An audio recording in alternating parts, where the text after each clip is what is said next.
I know I need to size up with you, and when I defang the Viper, trust me, ain't gonna come from nowhere. Jeff, I already put you out. I don't even know why you're out here right now. Keep on talking. Hey, do me a favor. Why don't you act like this is an AA meeting and you shut your mouth while I'm sharing with the group?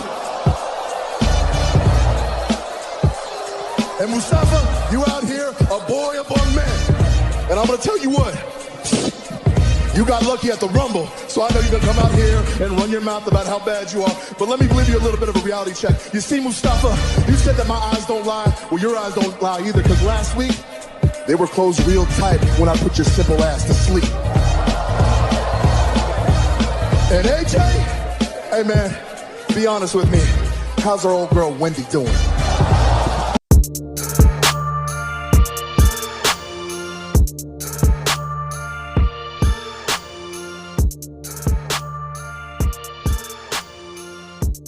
Welcome back to the Clark Street Wrestling Podcast. It's me, Hafeez, and with me as always is Devin, and we are about to recap the Elimination Chamber 2021 edition.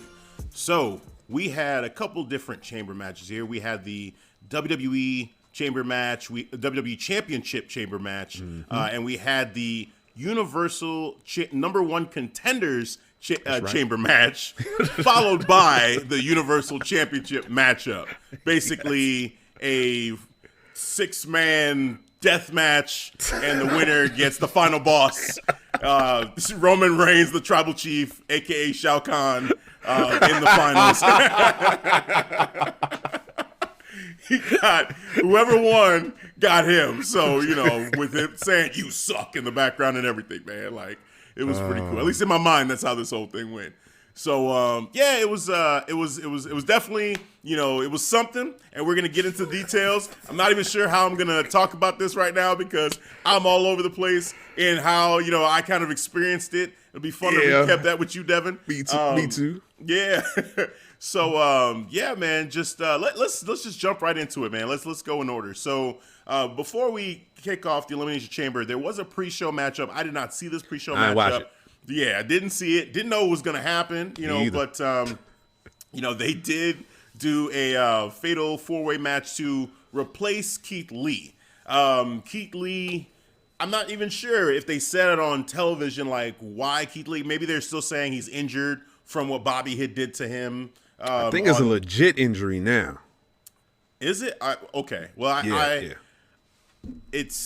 I was getting ready to say I hope so, but I don't want it to be an injury. Like, I want him to be healthy.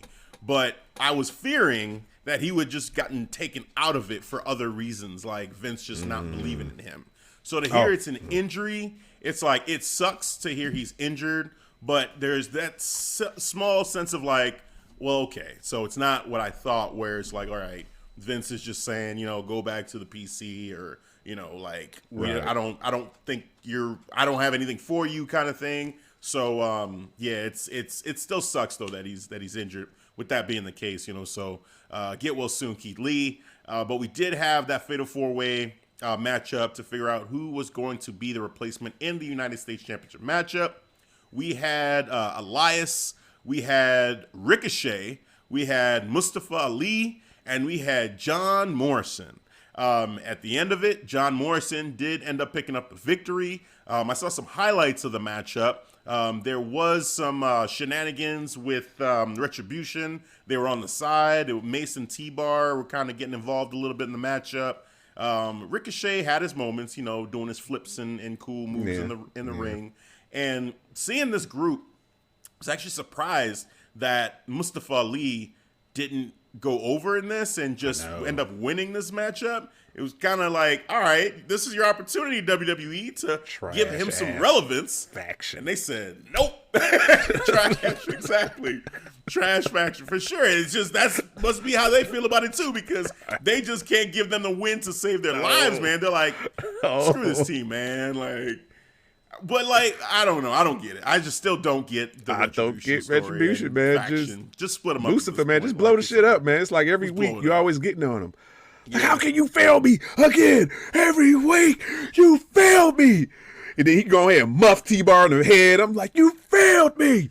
And I'm not even sure where they're going with that, because he actually told them in the matchup with the New Day on Raw to do it again, like do their chokeslam move again to Kofi. Like he wanted to punish Kofi. And that decision, instead of taking the pinfall, ended up costing them the matchup. And I thought that they were actually going to turn on Mustafa in that moment. Kind of when looked he that was way. yelling. You know? Like, I was like, I'm looking at him, and I'm seeing the positioning of everybody. They're all around him, and he's in the middle looking at all of them. You failed. You failed me every time. How many times are you going to fail? And I'm like, Mustafa, this was your fault. Yeah, man. You're You the one shortest that dude on the stopped them squad. from You shouldn't be talking the like that. smallest guy. Even Reckoning's like, huh? You know what I'm saying? Which was funny, too. The reaction, too, of Xavier Woods and Kofi Kingston when they came down to the ring and Reckoning was with them. You could tell the reaction. They were jumping up and down like little kids. Oh, Reckoning, oh! Because they've been, especially Xavier Woods, he's been pushing begging. This. Yes. He wants the not the trilogy, but like to finish the feud of matches, because he's going against everybody but Reckoning. He's like, yes. to finish my series, my best of 5 series, I think is what he's saying. We need to finish it. And the last person is Reckoning. Give me Reckoning. And he was talking shit when she was on the side, like, oh, you finally came to work. Oh, you finally came to work. That's probably the most invested storyline with Retribution that I'm into. Is the Xavier Woods Reckoning storyline, man. Yes. I remember when he kicked it off at Raw Talk. He was like, he did this scathing promo. He was like, give me Reckoning, all in the camera. You hear that? Give me Reckoning. Yeah, man. I'm into it, man. I'm into it. I don't know. It's not, I don't think this is going to go anywhere necessarily, but man. It's fun that they're just having fun. So that's cool. Making light of it. Yeah. But as I think I mentioned it, though, John Morrison ended up being the one to pick up the victory here. So he went on later on to be added to the United States Championship matchup, the triple threat matchup. So we'll get to that. But like I said, on this show, we actually create our own order of events here. You know, the pay-per-views, we kind of keep it Clark Street order. So do you want to save the 2 Elimination Chamber matches to the end and just go ahead and go into? Okay, yep. all right, let's knock these out. Boom, bam, boom. Let's do that. Okay, so let's actually get right into that matchup then. So we've got the United States Championship matchup.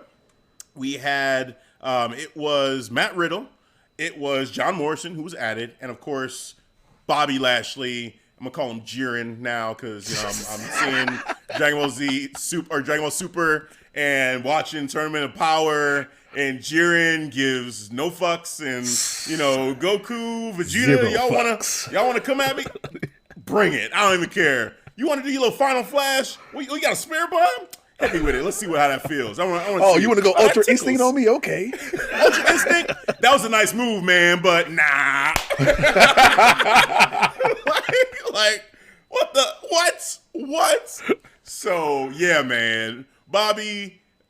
AKA Jiren Lashley, it was in this matchup defending his title, and it was basically that. Basically, what Bobby was doing was what Jiren was doing in Super. Was, hey, 2-on-1, y'all want to come at me? Come at me, do it. Dude, we had Morrison and Matt Riddle realize like, hey, this 1-on-1 shit ain't working, so let's me and you team up. Like, let's do this. Let's do this. And Bobby's like, all right, and he's still whooping their asses. And I said, what is this going to take?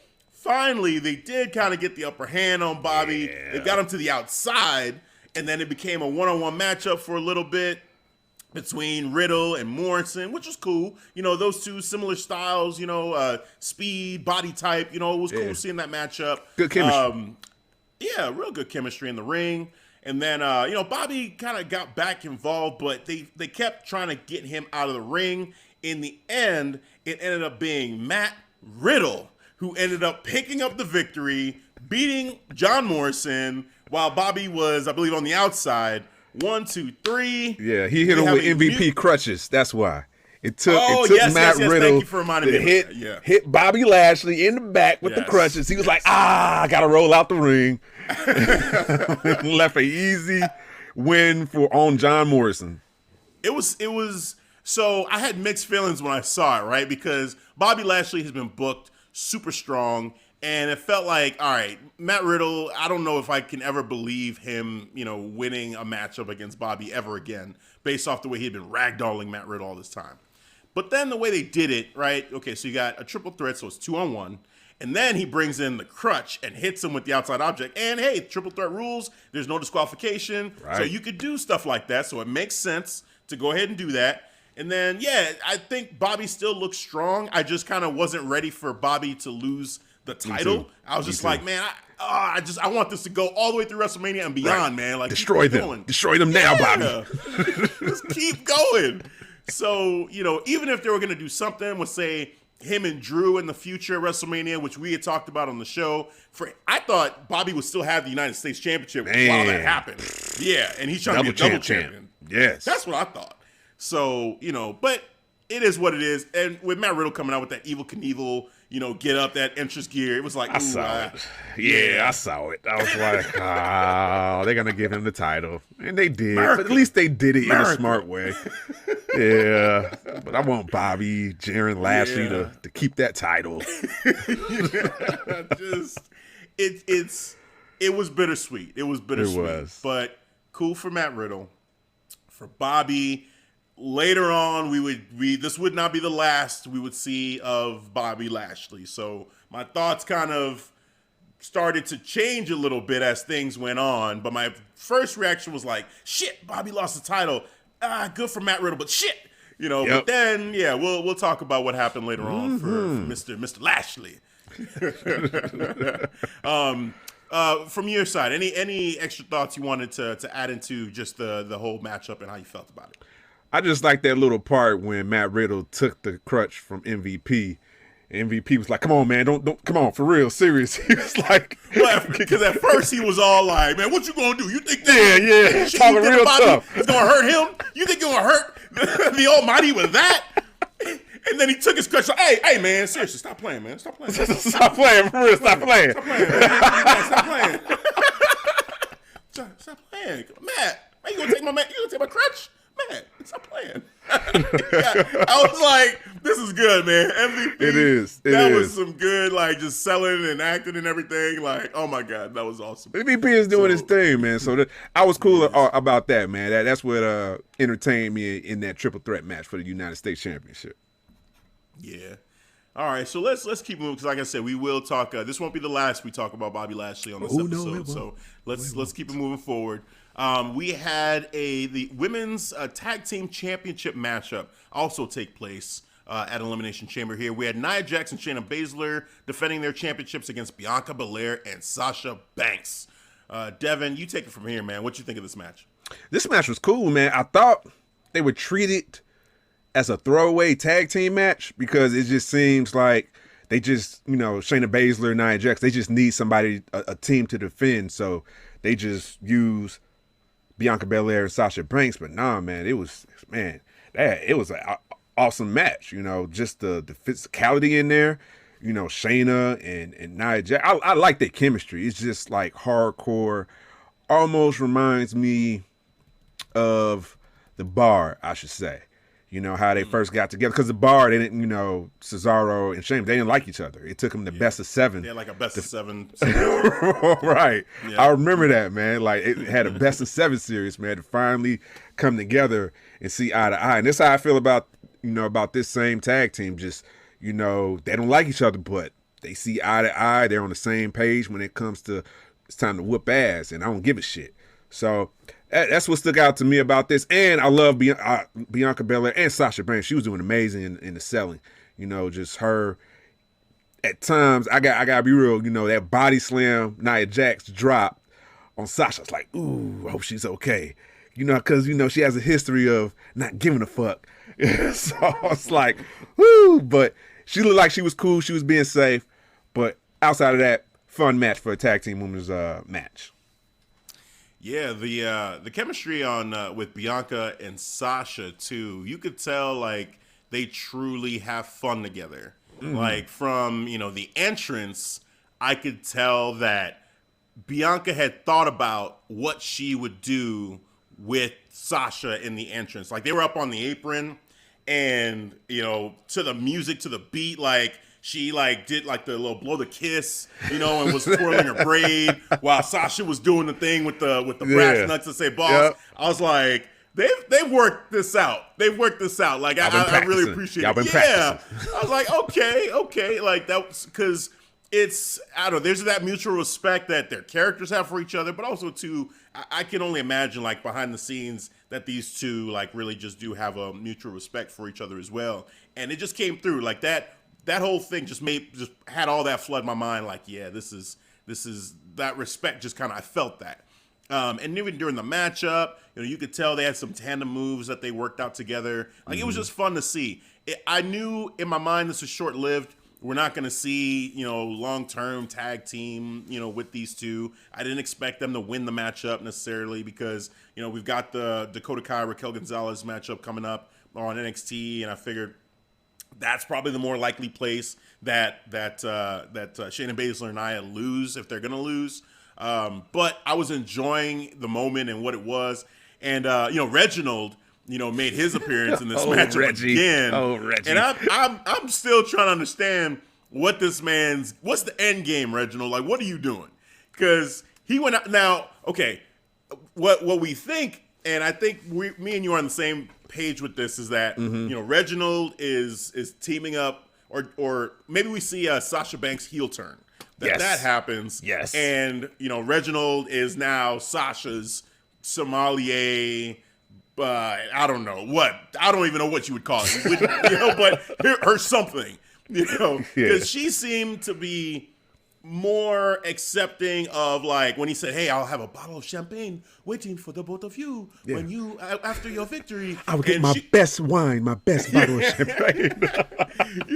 And Sasha had the eyes, gave him the eyes like, yeah, I like that. I was like, well, now, what's going on here? So, hey, they're planting the seeds for that. Yeah. And I think that'd be great for Sasha to, be a heel, for a face Bianca Belair. Oh, hell yeah. That makes a whole lot of sense. I want to see that happen. Let's go ahead and do that. And we're slow build to that, but I like it. I think they're building up the friendship between Sasha Banks and Belair before, shit hits the fan. And I like that. Yeah. Like, let's build this chemistry, and then we'll tear this shit apart. Then we'll have, like, the super face Bianca Belair and top heel Sasha Banks in the women's division. And I like how they're using Reggie, like, as a way to sway Sasha that way, because you saw how he, handed that champagne bottle because he came right before the match in. He thought Sasha needed help. He threw the champagne bottle. It's like, here, take it. And she's like, what? I don't need this. And it ended up being their downfall right there. Yeah. So, yeah, I like it. Now, with WWE, just when you think what they're going to do, sometimes they swerve us, sometimes they don't, right? Yeah. And so with this one, it feels like this is cut and dry. This is straightforward. It should be Bianca Belair versus Sasha Banks at WrestleMania. Mm-hmm. Sasha should be heel, Bianca should be face, correct, and that's it. But in my gut, I'm afraid. I'm afraid that they're going to do some crazy shit here, and they're going to flip this whole thing around. Because Carmella had that moment with Reginald where she was like, you better do the right thing. I think that was the last SmackDown where, she kind of called him out because Reginald went out there and was talking up Sasha and talking up Bianca. And, we're all wondering, what is Carmella thinking about all this? And then he went back there with the glass of... He had a match with them, too. And he had a match with them, and they won. Yep. Right, thank you. And then he went back there to Carmella, and Carmella was like, so what, you think I didn't just see what happened out there? What the hell are you doing? What is going on? Right? And so she basically let him know, like, hey, you better, at the end of all this, you better do the right thing. So is there a chance that they flip this and say that this is all Carmella's plan to get Sasha to trust her sommelier and think that, he's truly believing in her, and then he costs her the title in a rematch with Carmella at Fastlane. Don't put that evil on me, Ricky Bobby. Don't you put that on us! Oh, don't say that shit. I know. Don't you put that evil on me, Bobby. Look, man, for the show, for our listeners, I gotta be real and I gotta be honest and I gotta tell you like all the angles I'm seeing of this. I, as a fan, am please, WWE, if you're listening, don't do that shit. Do the right thing. Do the fucking right thing. Shit. We know what it is. Bianca Belair, Sasha Banks at Mania. Let's go. That's what I want to see. But I can see the nuggets. I can see the little breadcrumbs leading to Carmella. This whole thing seems to... He's still wearing a Carmella t-shirt when he goes out there. Like, he's still got the untouchable t-shirt that he had when he hurt. Yeah. It's not a Boss t-shirt. You know, it's not an EST t-shirt. It's untouchable. You know, like... Maybe they'll have a match between Sasha and Carmella, but he'll end up costing Carmella the match because he's going to switch allegiance to Sasha. You know, he's going to make his choice. He's going to do the right thing. Oh, my God. If they have a matchup at Fastlane, I don't think Sasha... Oh, God. No. No. No. No. No. No. No. Hell no. No. No. I refuse. No. No. Don't say this, bro. Don't say that shit now. No. Don't you dare say it. Don't finish it.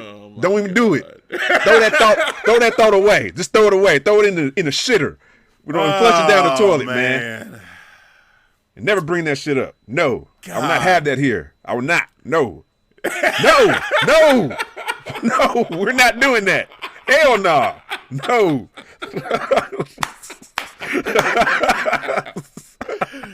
You know, we know what should happen here. We all know what should happen. And I with all my power, if somehow we had some influence, if someone in WWE, the writers, someone is hearing this, hearing our voices, again, what Carmella said to Reginald, I'm saying to y'all, do the right thing. All right? Do the right thing. It is clear Sasha Banks versus Bianca Belair. It is straightforward. That's it. It is completely straightforward. That is it. Any other swerve from that matchup is a fail. Is an epic fail. You have fucked up. You just messed up everything. Because now you take away, like, Bianca going against anybody else right now is just going to feel empty. It's going to feel like, but you had a match that was a dream match for a lot of us. And also, too, like, the build is there. The friendship budding, and then you have Sasha, who's a great heel when she's a heel, and you just got all the elements there. So let's just do that shit. Don't bring in any other outside force into this matchup whatsoever. Will they turn it into a triple threat? No. Oh, man. See, now why are you doing that? Why did you just You the one that brought that shit up. I wouldn't even have no ideas. If you the one that's bringing up all this ideas, like, oh, I see the little nuggets. I didn't see any nuggets. I mean, that would be kind of like the like for me with them, I would feel like that's the cheap way out to figure this out. Like, they couldn't figure it out, and they're like, let's just put them all in the match. Like, no. Have the epic one-on-one. Yeah, exactly. Have the epic one-on-one matchup between those two, period. Carmella being involved in any way at Mania is a fail. It's a fail, yeah. It's a fail. I don't want a watered-down version of this. So, soon as you add Carmella, it's watered down. No. I want Imano. Top face. Top heel. Yeah. Just give the people what they want. Just give us what we want. Give us what we want. That's it. Yeah. All right. Let's move on, sir. Yeah, shake that shit off. Yeah, I know. I had to shake it off, man. I'm like, all the ideas popping in my head, and I'm hearing Vince McMahon, and there's certain trends this man likes, and I see it. I see the Matrix when it comes to some of his shit. So. Yeah. Blue eye, blonde hair. I know. Yep. No, you got Rhea Ripley. Shit. Just do the Rhea Ripley, man. Just, but even this, but not in this matchup. Yeah, not that. Yeah, do that shit on Raw. Do it on Raw. For Raw, I don't care. Just leave these two women alone. Just leave them alone. SmackDown, it's set. It's set. Go announce it now, please. Somebody just put it on the post and put something out there. Graphic. Bianca versus Sasha Banks 1-on-1 for the SmackDown Women's Championship. Yeah, Bianca, just make a choice. Stop stringing this along. Just, you're giving them too much time. Yeah, right. You're giving them way too much time to think about it. Yeah, Vince is gonna have a dream. Be like, wake up, like, oh my God, I know what we're missing for the SmackDown Championship. It's a blonde. Carmella.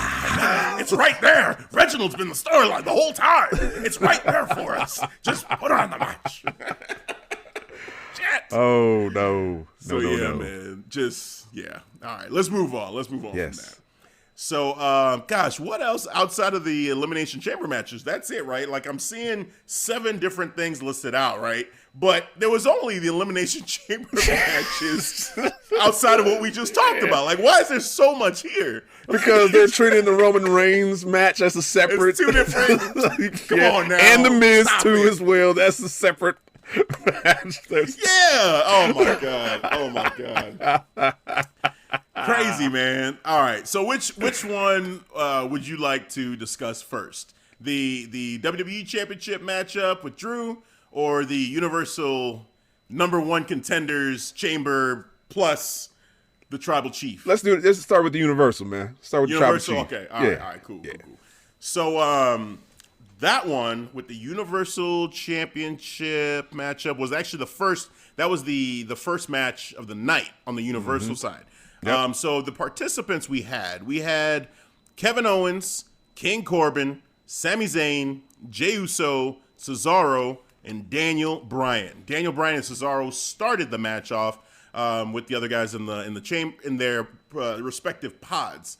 What I liked right off the bat about this was I think they put like some microphones near the pods or in the pods so you can kind of hear their banter while they were in the pods. So that kind of added a nice element. I feel like maybe coming off of, some of the cool moments we had with Roman, just kind of like the monologue ass whoopings that he's been giving people. Yeah. I think they're starting to realize like, hey, people like that. And here it's like, give us an opportunity to hear what they're saying.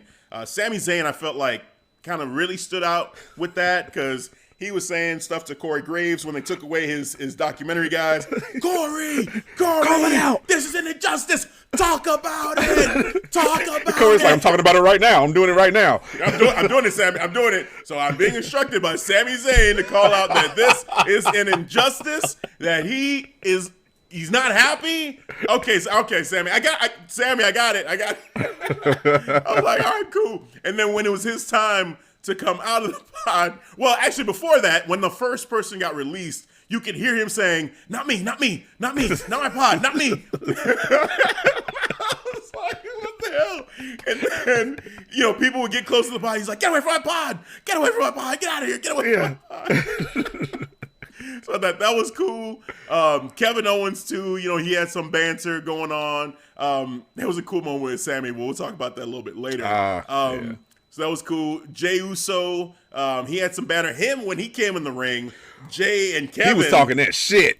Yes, he was, man. I'ma see you, Oos. I'ma see you. Yes. I'ma see you, Oos. Yes. Oh man, dude, I could see. I'm starting to see the future plans there too. They sprinkled some stuff in there as well. So we'll talk about that a little bit as well.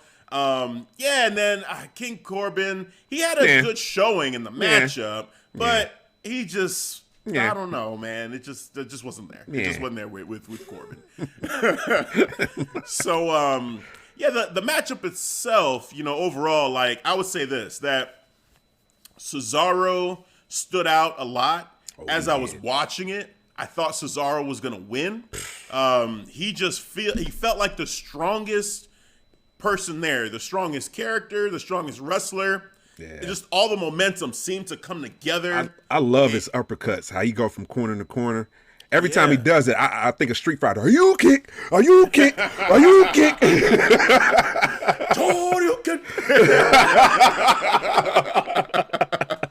Yeah, man. No, absolutely. Absolutely. He just, the running, European uppercut. That's his thing, man. He did 1-2 off the top, too. It was perfect.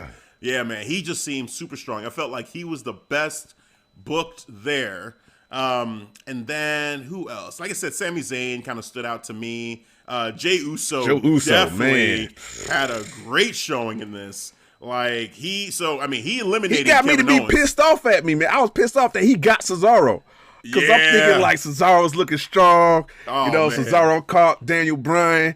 It's like, oh, okay. And as soon as he turned around, super kick. I was like, he's in position. He kind of scooted over the corner. I'm like, no. Yes. Jey Uso get in the corner. Wow. Body slam. I was like, damn it, Jay. Dude, he took both of our picks out back to back. He took out Kevin Owens first, and I could see it coming because when I watch Elimination Chamber matches, I look for a couple things. I say, okay, who's getting pins and who's doing too many moves? Because when you start to see a wrestler empty out their moveset during Elimination Chamber, that's a good sign that they're probably going to get eliminated. So when Kevin Owens started hitting stunners left and right to everybody, and then he went to the top and he's doing his moves, he did the cannonballs, he was all hyped up. I was like, he's done. He's done. He's doing way too much. He had his elimination already. They made sure he got his moment, and then here comes Jey Uso. Wow, got the super kick. He locked his arm in the cage. I like that. Kicking him and kicking him. Super kick. I was like, holy shit. I was like, this is it. This is curtains. And I ain't even mad at it. I was like, this is a good way to go out, So he got him, kept kicking him, put him in the ring, did the splash, 1, 2, 3. I was like, you know what? Hey, man, Jey Uso, well done. Then when he got Cesaro, I was shocked. I really was. I did not see that coming to where he would take Cesaro out. I thought when Kevin Owens was gone, I'm like, Cesaro's going to win this thing. Like, he's going to do it. And then Jey Uso coming in and wrecking that. I was like, what is happening? Like, what is going on right now? Main event Jey Uso, bro. Yeah. Dude. And then right after that, it was Daniel Bryan. So Daniel Bryan had been worked over from the beginning. Yeah. Cesaro, at a certain point when it was just them in the ring, Daniel Bryan hurt his knee, and Kevin Owens, thanks to the mics too, we heard this. Kevin Owens said his left knee, telling Cesaro his left knee is hurt, left knee. And then Cesaro, he heard it. He went right to it, started attacking the knee. He's like, yeah. He did a Cesaro spin just on that left knee alone. On that leg, picked it up. I was like, oh shit. Yeah, dude, vicious. It was vicious. So that was cool. But Daniel, man, he just, to be there in the beginning and to get worked over and wrecked by everybody in that matchup, man, I was like, wow. I thought Daniel was going to get eliminated so many different times. Oh, I was like, there's nothing left, man. Especially when that move you talked about with the swing. I thought if he tapped out right here from the swing, I would understand because that looked crazy. Yep. That looked damn crazy. I was looking for the tap. It didn't happen. Just him tapping while he's spinning. I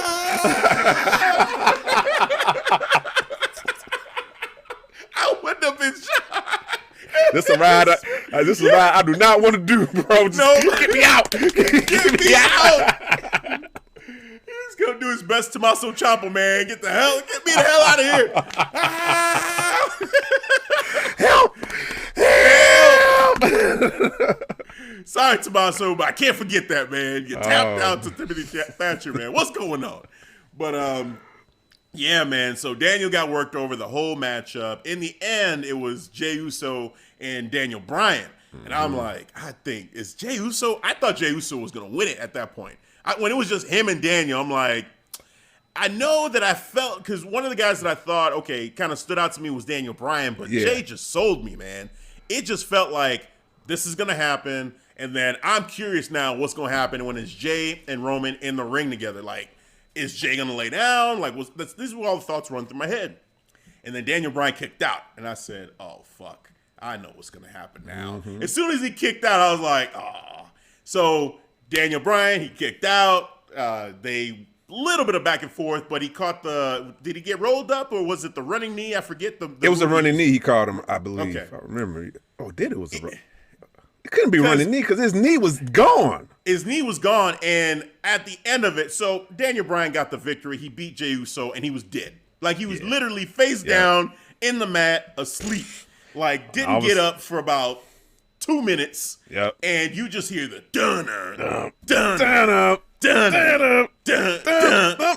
Slim Pickens, here we go. I think WWE was I don't know if they did this on purpose or if they just kind of changed their mind or whatever at some point, because there were so many conflicting things about how they were going to do this. I feel like on SmackDown they said that when they first had this idea that whoever won the Chamber would get the immediate match right after the Chamber against Roman, right? That's how I understood. That's how I assumed it. Yeah, right.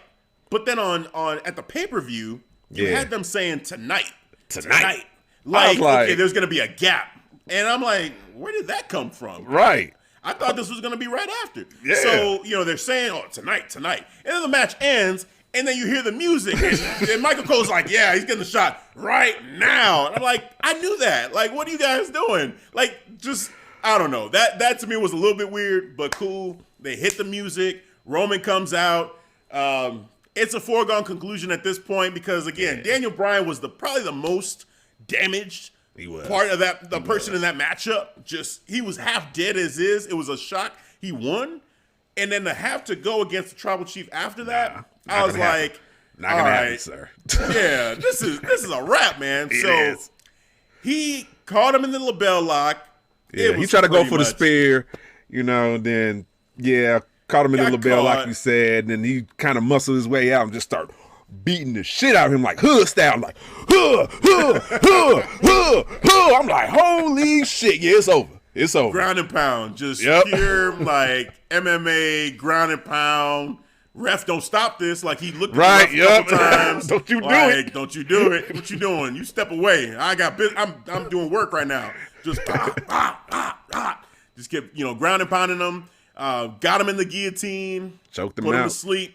I feel like the ref didn't even wait, man. He was just like, he's locked in. Let's just get this over with. Call it. Yeah. So, yeah, man. So Roman retained. He kept the belt. He kept the championship. Still Universal Champion. After that, he was celebrating. And then we had Edge spear him out of nowhere. And then point to the sign and say, yeah, Roman, you and me. Gave him the me mug. And so that was it, right? Letting us know that it's going to be him versus Roman Reigns. He chooses him. It's like Pokemon. I choose you, Roman. Oh, man. Who's Edge's opponent? It's Roman Reigns. Pokemon? Yeah, right. Watch Pokemon back in the day. Coffee. Yeah. That used to be my shit. Right. Man. So yeah, man. It's official. I feel like, again, it's probably the worst kept secret, when it came to who Edge was gonna pick, because I felt like it was pretty much straightforward. Like, this is the match to do. The biggest heel versus Edge as a baby face that won the Rumble. It only makes sense unless you're gonna turn Edge heel. Which there was that opportunity with the promo he cut before he left the first time from the injury, but it just makes sense. It just makes sense to do this. So yeah, man, we're here. What do you think now that we are on the road to WrestleMania and we know it is Edge versus the Tribal Chief Roman Reigns? Now I'm just waiting for the clap back from the Tribal Chief because he got surprised again. Now this time with the spear, and he kind of just. How Edge was, how he was imitating Roman from last week with the hands behind his back, got on his knees and talking shit. I was like, ooh, bad move, Edge, don't do that shit. He was all in his face, like, yeah, like he's Stone Cold or some shit. So I was like, ooh, but this is going to be good. This is going to be good. And I'm going to love every minute of it, man. So I just hope the story is good as the payoff during the match. Yeah. No, man, I hear you. And I guess a couple of thoughts and questions for you here. So Edge, in his promo on SmackDown previous to this, was saying to Roman, like, hey, you need me to be the main event of WrestleMania. That's why you so worried. That's why you keep saying, I need to know. You're insecure. I need to know. Yeah. Insecure. I was like, yeah, insecure. Yeah. So, like, and I'm thinking about it, I'm like, wow, that's an interesting way to tell the story. Yeah. So what did you think about that? Like, what were your thoughts on him saying that to him? Because I'm curious. This is your guy, Tribal Chief. My Tribal Chief is coming out of here. He's saying, Tribal Chief. Man, you're the main event if I choose you. So I don't know. That's what do you think? I think. All right, I'm gonna try to not sound biased, but I can't. Fuck it. This is my Tribal Chief. I just think Edge was just reaching. He saw something that wasn't there. Okay. A kink in his armor, but I don't think it was a kink. I think he's maybe putting the idea in Roman's head just to play mind games with him, saying, I'm inside your head. You're insecure. Like the truth, like you're really insecure about being, the top dog, the main eventer. Yeah. So I was like, okay, that's cool how you're projecting this story with Roman. So I will allow it, but I don't believe it though. That's how I feel. Okay, so you don't think so Edge, because he started saying like, look, if he chooses, let's say with all of the opponents in this matchup, and I'm just playing devil's advocate here. Let's say it would have been, Daniel Bryan that ended up winning and beating Roman Reigns in this matchup, right? And Edge chooses Daniel Bryan, and it's Edge versus Daniel Bryan at Mania. You don't think that's one of the main events of WrestleMania? Oh, I think that's a dream match, man. That's a dream fight. I believe that is a main event match too. Okay. Daniel Bryan, Edge, the match we never saw, like we get to see, like hell yeah. Okay. Because, the way I took it, and, it's an interesting thought, and I'm not sure, right or wrong. I just feel like it's interesting that he when he put it out there, I was like, I wonder what would happen. Like, I feel like with Edge winning the Rumble, WrestleMania became about Edge. Like, it became about him and who he was going to pick and which championship he's going to eventually win. Like, that's what it all seems to be gearing towards now. Like, WrestleMania, this one, 2021, I feel like this is Edge's show, and it's like the culmination is, him, this journey he's been on, celebrating it with the win, pyro, all that, and family in the ring and all that kind of stuff. You got the crowd. Like, it just feels like this is Edge's Mania. Now, the whole thing about who's the main event, the top dog, and, face of the company, all that aside, but Mania, like this Mania, I feel like it does seem more about, when it comes to that top spot, who Edge chose, and really it's about Edge. Like, he could have chose Drew, and I would have said, you know what, honestly, it's because of Edge, that this is happening.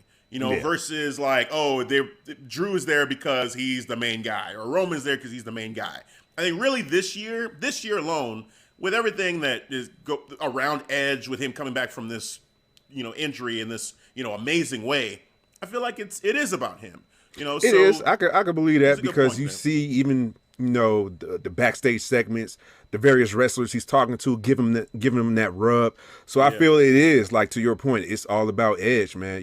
Trying to bring up these new stars, try to put some new focus on these stars too that he's talking to, like he did with Damian Priest. So I'm cool with that too, man. I definitely agree with that. Yeah.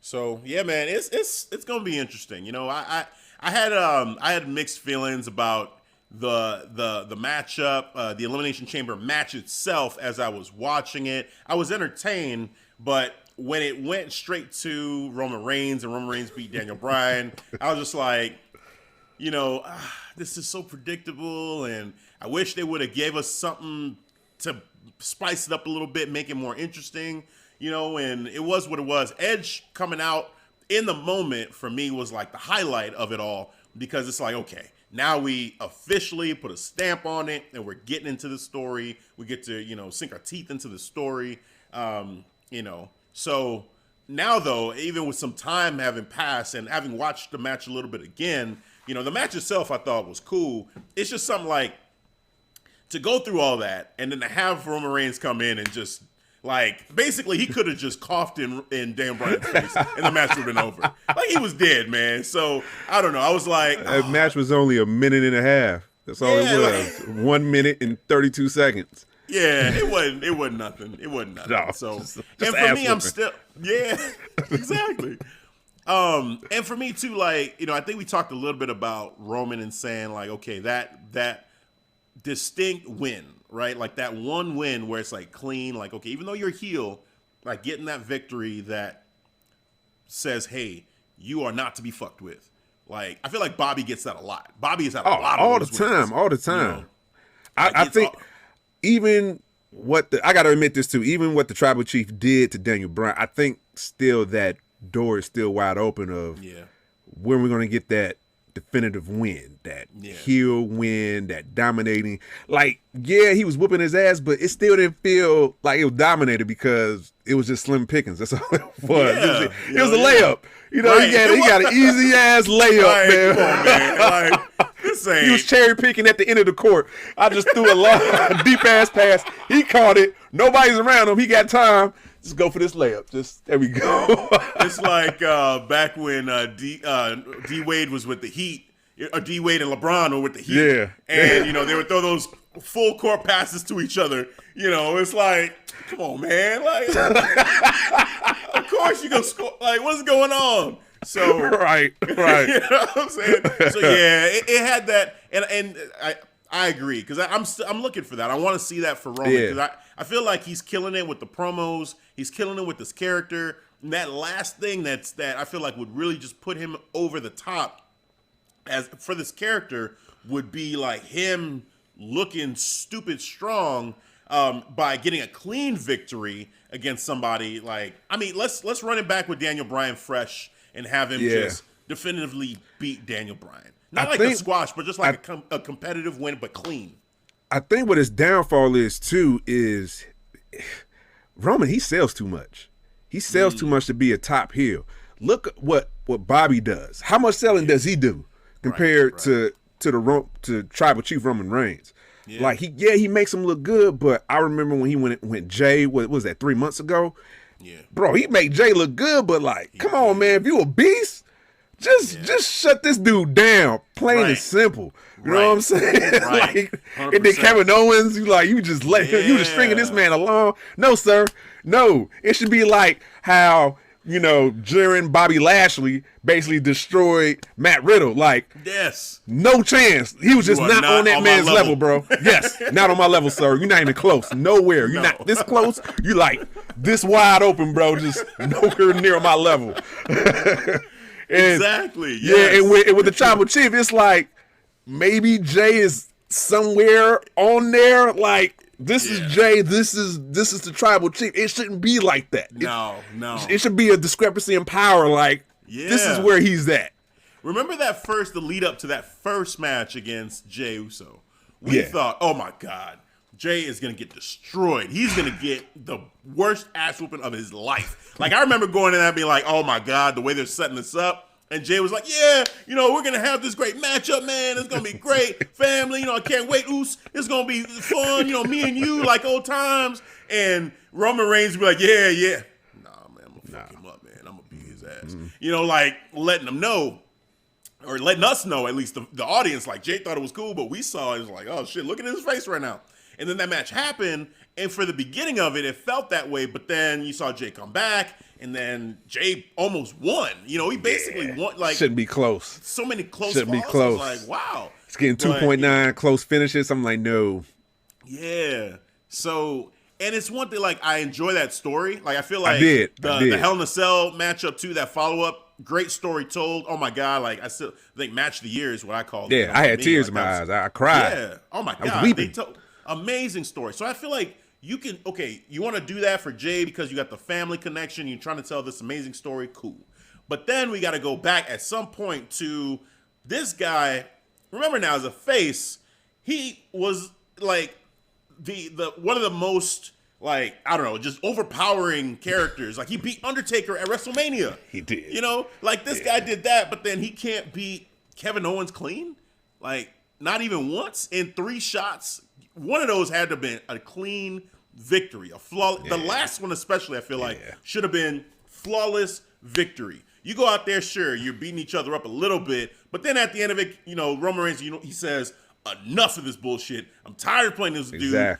I'm going Ultra Instinct and putting him out of his misery. And that is it. And he's not getting up. He wants to get up, knock him down again. You want to get up again? Knock him down again. And just finally put that feud to bed by saying, hey, I'm better than you. And that's it.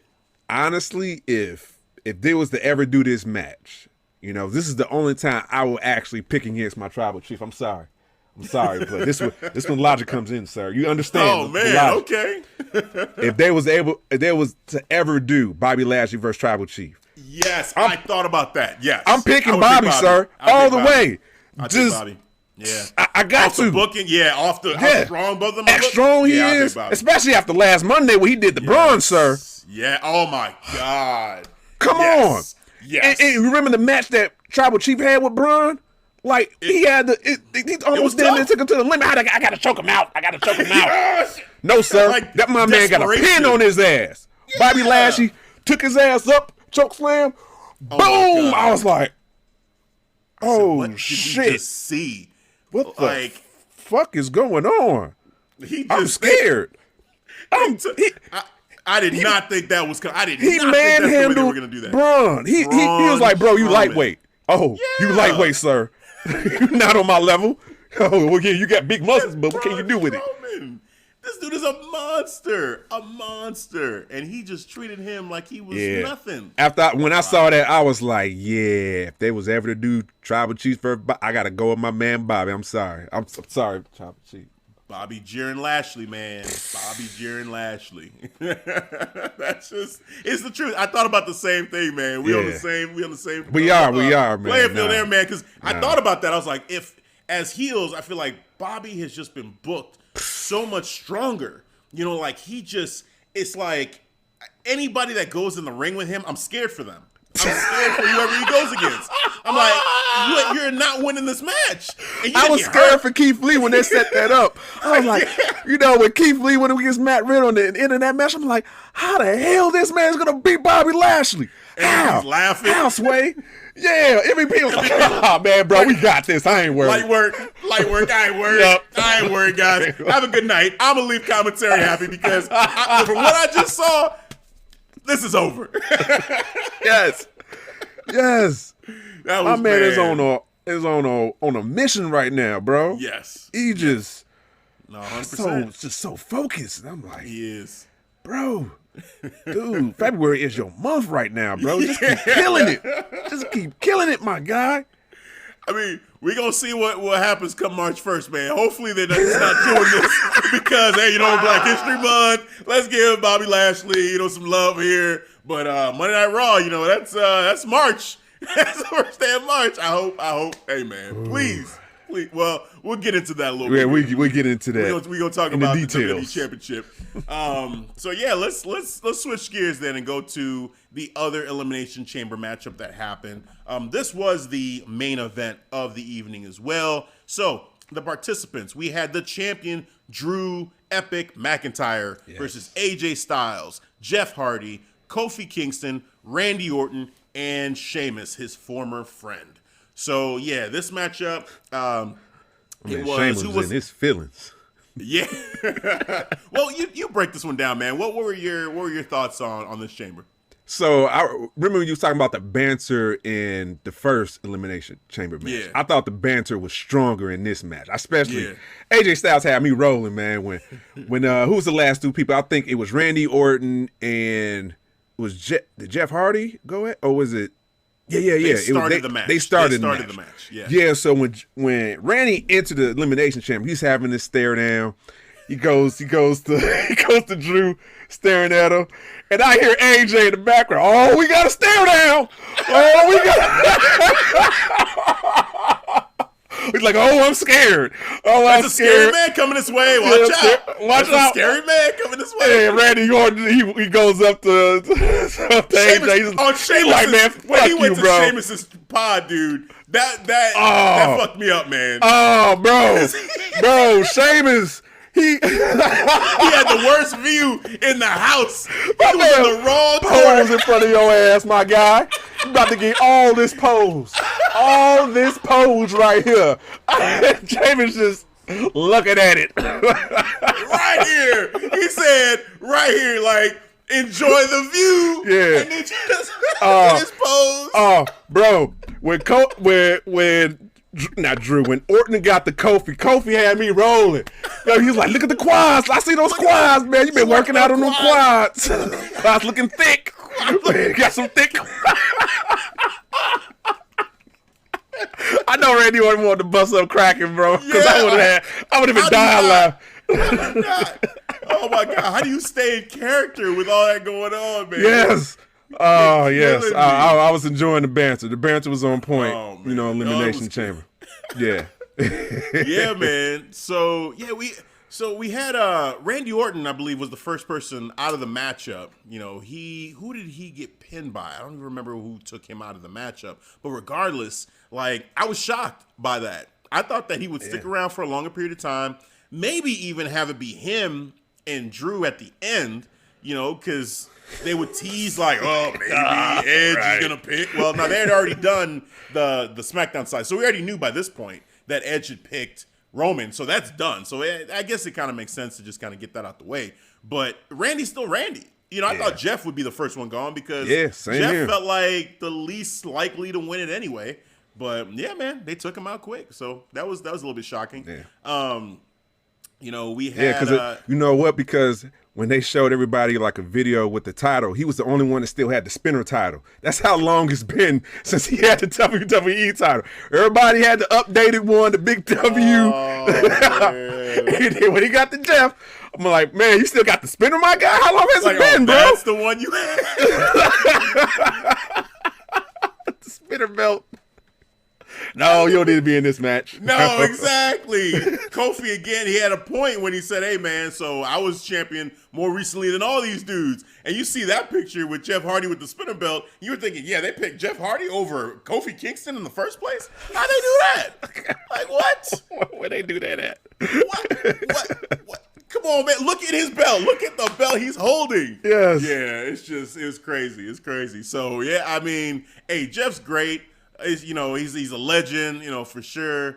But yeah, man, just in this matchup, it felt like it was just a matter of time. We knew he's not gonna win this matchup, but whatever, it is what it is. You know, Kofi and Randy got to tango a little bit in the matchup. You know, we had a lot of interesting moments. Sheamus, you know, had a moment with was it with AJ? Where AJ and Drew, they were going back and forth, and AJ couldn't get the 3 count on Drew. And then Sheamus picks him up by his head. He's like, why couldn't you put him away? Why couldn't you put him away? I was like, oh, shit. Start beating his ass on his... Yeah. I was like, oh, shit. Yeah, I was like, all right. What was going on with Sheamus? Because my guy was in his feelings. Like, he had his back turned in the chamber, you know what I'm saying, not giving a fuck what was going on. When Drew was in there putting in work, he just had his back turned like, I'm not looking. I'm not watching this. I don't know, man. Honestly, I didn't even catch too much of what he was doing in his chamber. I was mostly focusing on like AJ, you know, with like the whole almost thing that had happened was crazy. Yeah, like, I love it. It's like, yeah, break it, almost, break it, get me out of here. So you get those pins. It looked crazy, him ripping that off. I mean, just the way that they shot it and had almost ripping off the plexiglass off the back of that cage or the pod. It looked, they put almost over even more in terms of just being this powerhouse. Logically, though, one thing that didn't make sense to me was in the Universal Championship Chamber match, they told Sami Zayn's documentary filmmakers they couldn't be there, right? They kicked them out immediately. And Sami Zayn said, oh, what the hell? These are my guys. What? This is injustice. But then they let Omos, I can't even get this guy's name right. Omos stay outside the ring. Yeah. Like, why are you kicking out the documentary people, but then you're not kicking out Omos? Like, logically, and then you see what happened. It would have made more sense if maybe they had this reversed at one point. and they were going to do the WWE Championship one first, and have that happen with Almas. And then because what happens there, it's like, all right, now for the rest of the night, for the next Chamber matchup, nobody can be at ringside if they're not a part of the matchup. So then that would have made more sense for why they kicked out Sammy's guy. So I don't know. That was kind of a small thing that I was like, wait a minute, but when I rewatched it, I was like, they kicked out Sammy's guys, but then they let Almas stay there. And then when Almas stayed there, he actually affected the matchup. So, small nitpick there. But I was like, oh, that's weird. But it was a cool moment, regardless, to see Almas rip the back of that pod off.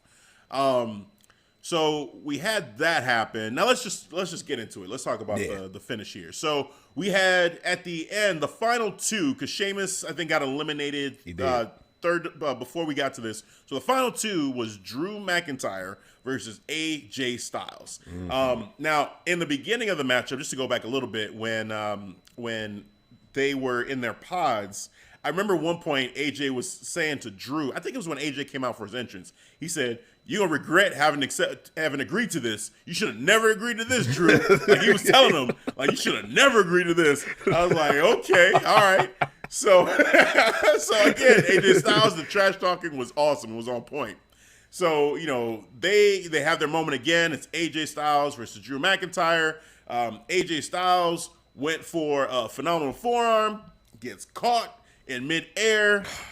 Claymore, it's crazy. Just literally that Claymore looks out of insane, nowhere. right? Midair Claymore. I was like, holy shit. Yeah, like he's dead. Just 1, 2, 3. Count to 100. The man's out.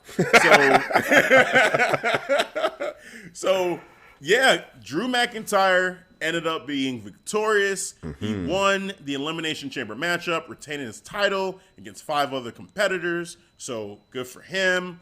Unfortunately, earlier on, we did see that, this was after the Bobby Lashley matchup where Bobby lost the United States Championship.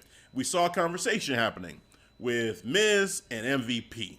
And as soon as they showed that, first I was kind of like, damn, why are they showing this now? They should just hold off on this because it would have made it more of a surprise. Because now I'm anticipating like, well, at the end of this matchup, someone's coming out, probably either the Hurt Business as a group, as a faction's coming out, or Bobby Lashley's coming out to come do work.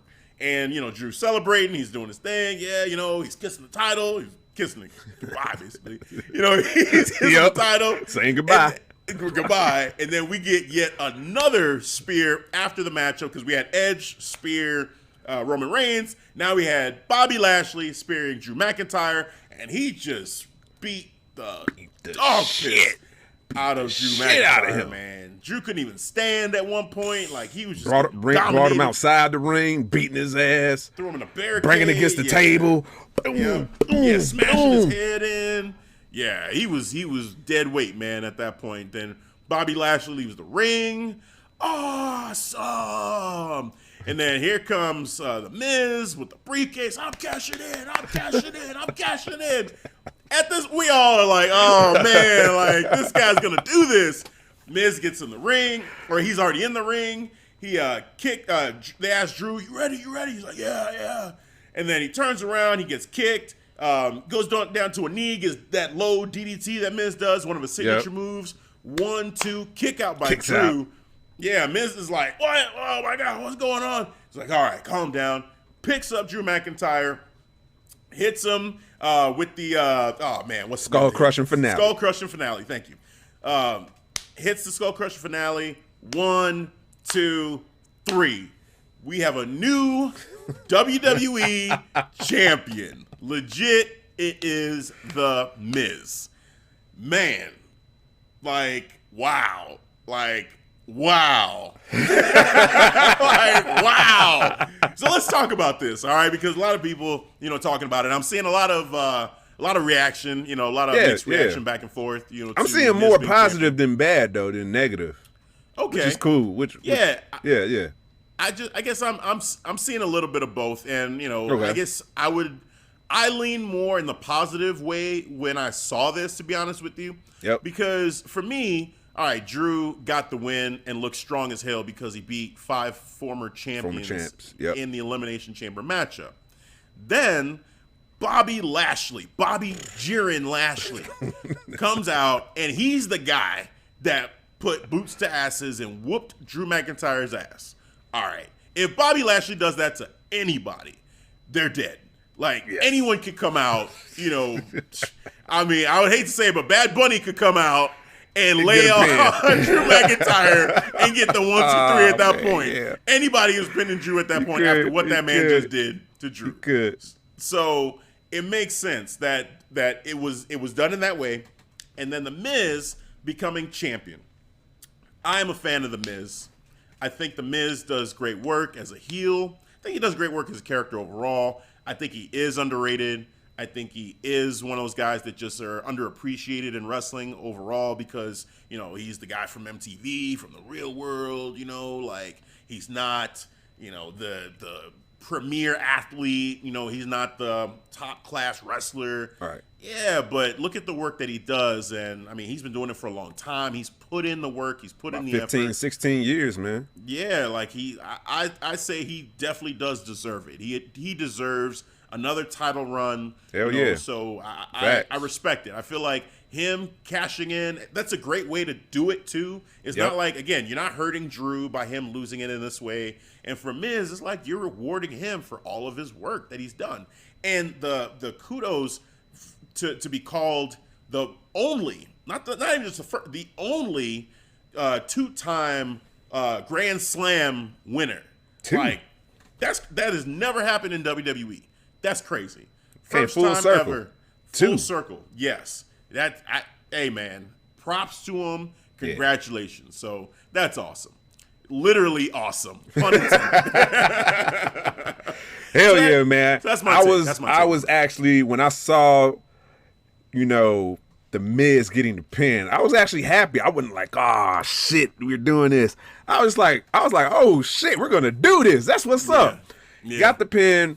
Because I immediately saw where this is going. I'm like, oh, fuck. Bobby, he's part of the story now.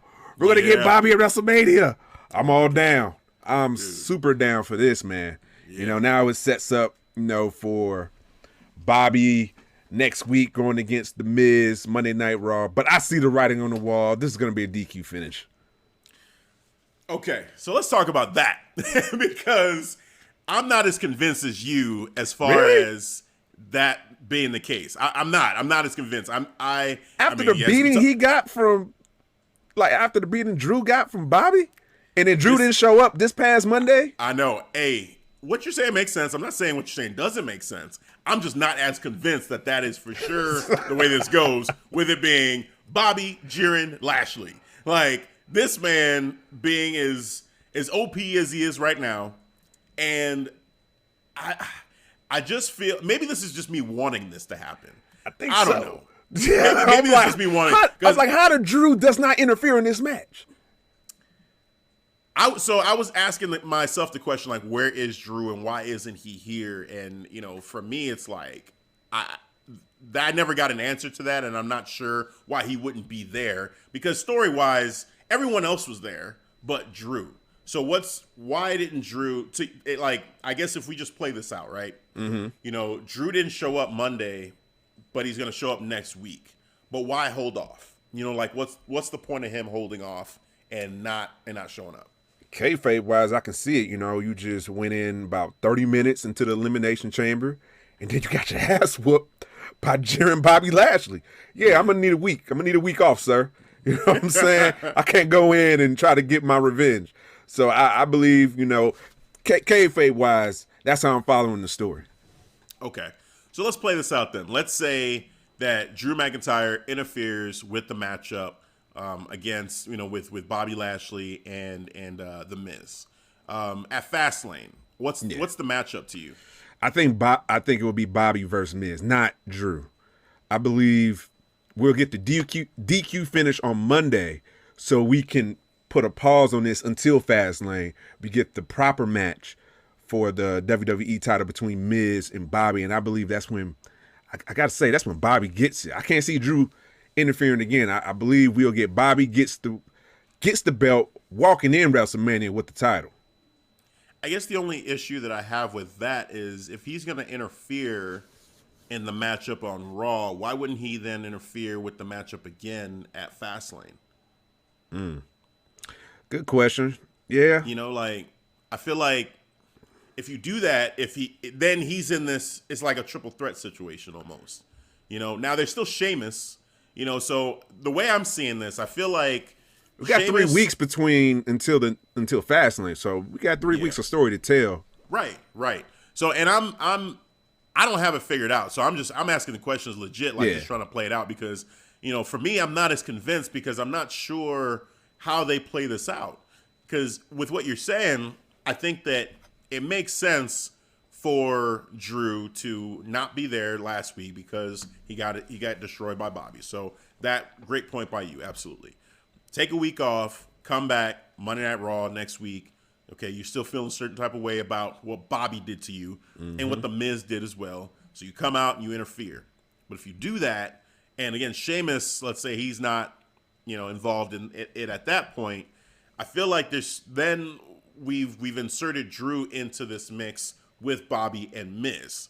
And so it's kind of a 3-way situation. Now the one-on-one matchup, I feel like I would want Bobby to just beat The Miz in a one-on-one matchup, be champion, and let's get to WrestleMania. Destroy Miz. Destroy Miz. And then Drew versus Bobby at Mania makes a lot of sense. I just feel like they may do it sooner. You know, they might just have the titles change a little bit sooner and just say, hey, you know, it's believable. It would suck. Now, this is where I'm a little bit torn on this because it would suck for The Miz because you were champion for a week if you do it that way. If you actually let this play out and you have Bobby go against Miz is going to try some things. That's why I got him being champion at least a month. You know, keep the title for a month. Fastlane, you drop it to Bobby.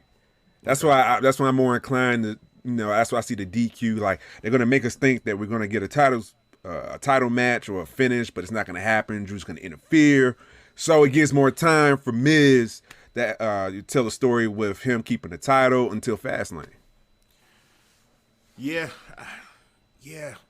I feel like this could go this can go one of two ways. Yeah. Either you're going to keep it on Miz and take it to Fastlane and have him lose at Fastlane, or have Bobby win it on Raw and just go ahead and do this. Like, why wait? You know, like, and I'm not, I'm not saying like one is better than the other. Switch on Monday Night Raw.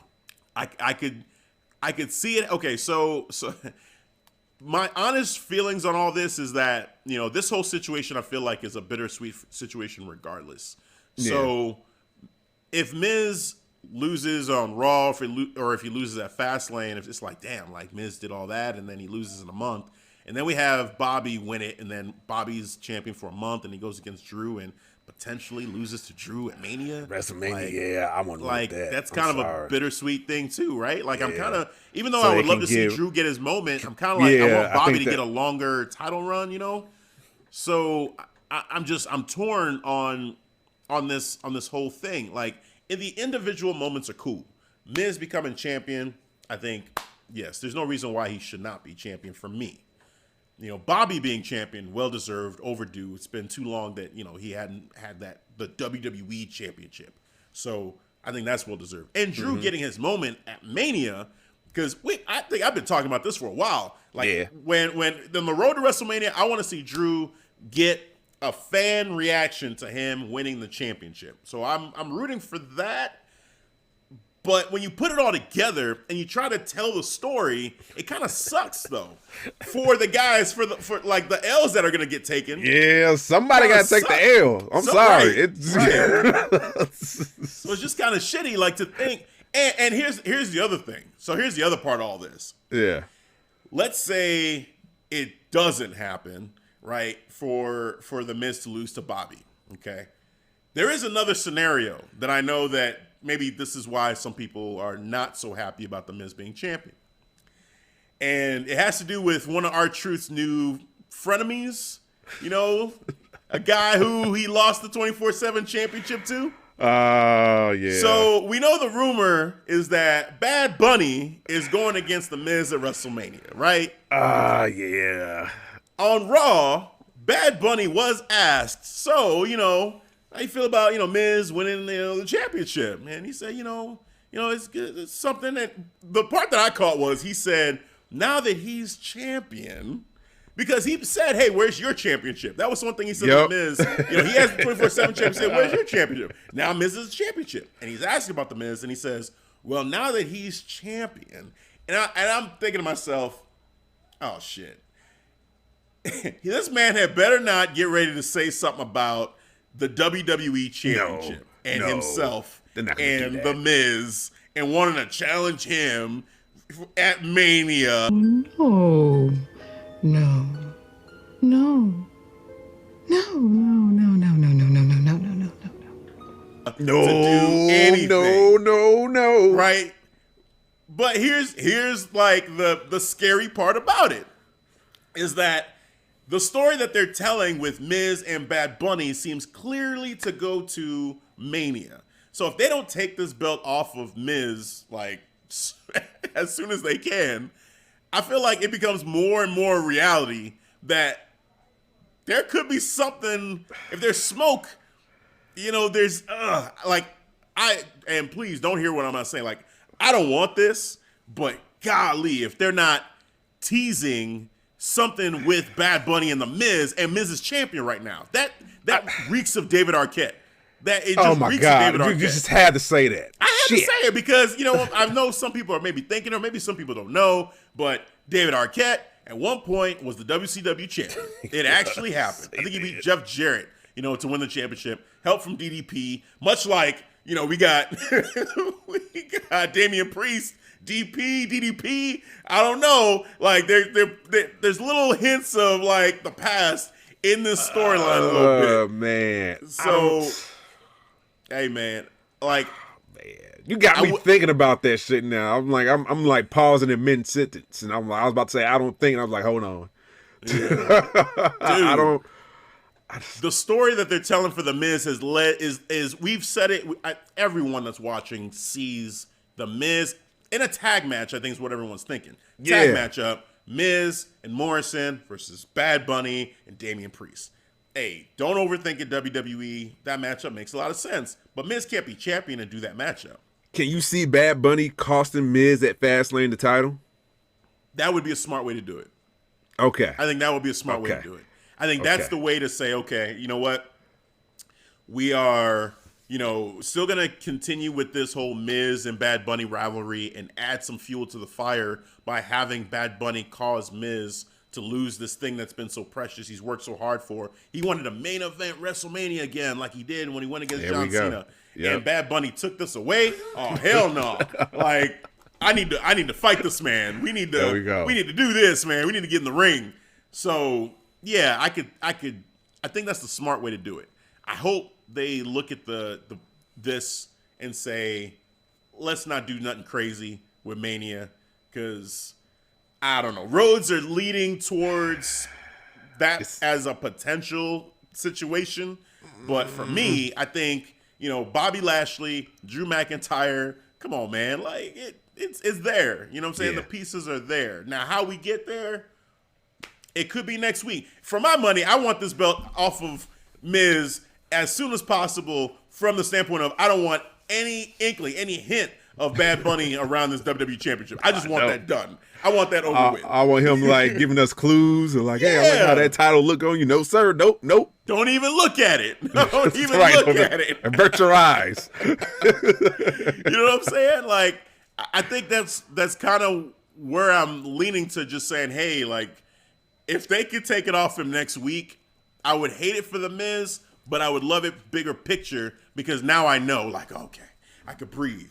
Like, they're not doing this bullshit, because Bad Bunny, you could be the 24/7 champion, you can wrestle, you can train, you can do all that stuff, but no. WWE Championship, no. That is not something I want for this WrestleMania. I mean, it is what it is. We all, as wrestling fans, I feel like we're on the same page there. Yeah. So yeah, man, it's gonna be interesting to see, though, taking the bunny out of it. Now let's take the bunny out of it and the nightmare situation that could be. Let's take that out of it. Positive thoughts now. Yes, we got that out. Now, Bobby and Drew. Okay, those two at Mania. Again, there's another conflict for me here, because I feel like I want Drew to get that moment, but I don't want Bobby's title reign to be short. So that's where it's like, this. It's clear and simple for me. I want Bobby to win. I just want Bobby to win. Mania? At Mania. Like, Drew did a phenomenal job carrying through this quarantine era of wrestling. All right, you had your time. You did the matches. You told the story of being that fighter champion. We get that now. All right. Yeah. It's time for Bobby to get his turn, man. He's been having an amazing run. You know, that's why I'm willing to accept, you know, Drew taking the L. Yeah, it sucks. He's not going to get his live WrestleMania moment. Yeah. But he did it in somewhat a way, but it's, you know, but it was different. It's not the same, but still, this is Bobby's time. And if it comes at the expense of Drew, so be it. Yeah, I just feel like that's not going to happen. I feel like, you know, I hear you, and I'm somewhat with you because I want Bobby, because we know, or rumor is that, you know, Bobby's coming to the end of his time, you know, in wrestling potentially, you know. So if that's true and this was his last run, I want him to get one good solid WWE Championship run in, especially with the great work he's been doing, you know. But with that said, I feel like Drew really did carry this company through this pandemic era. Like, no one, it's just so much uncertainty with wrestling, and he did the company just a huge service, you know. As you know, when Roman was out, it was clear it was Drew. Like, Drew was the guy.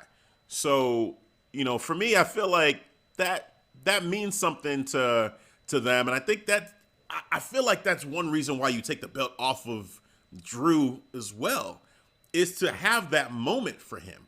They may be feeling like, you know, it's great what he did for us, but we didn't get to give him, and we didn't get to have that fan moment. Like, that's kind of, you know, I feel like one of the things, not to go too deep in the whole face of the company thing or whatever, but yeah, you know, we know that Vince loves Drew McIntyre. He named him the chosen one.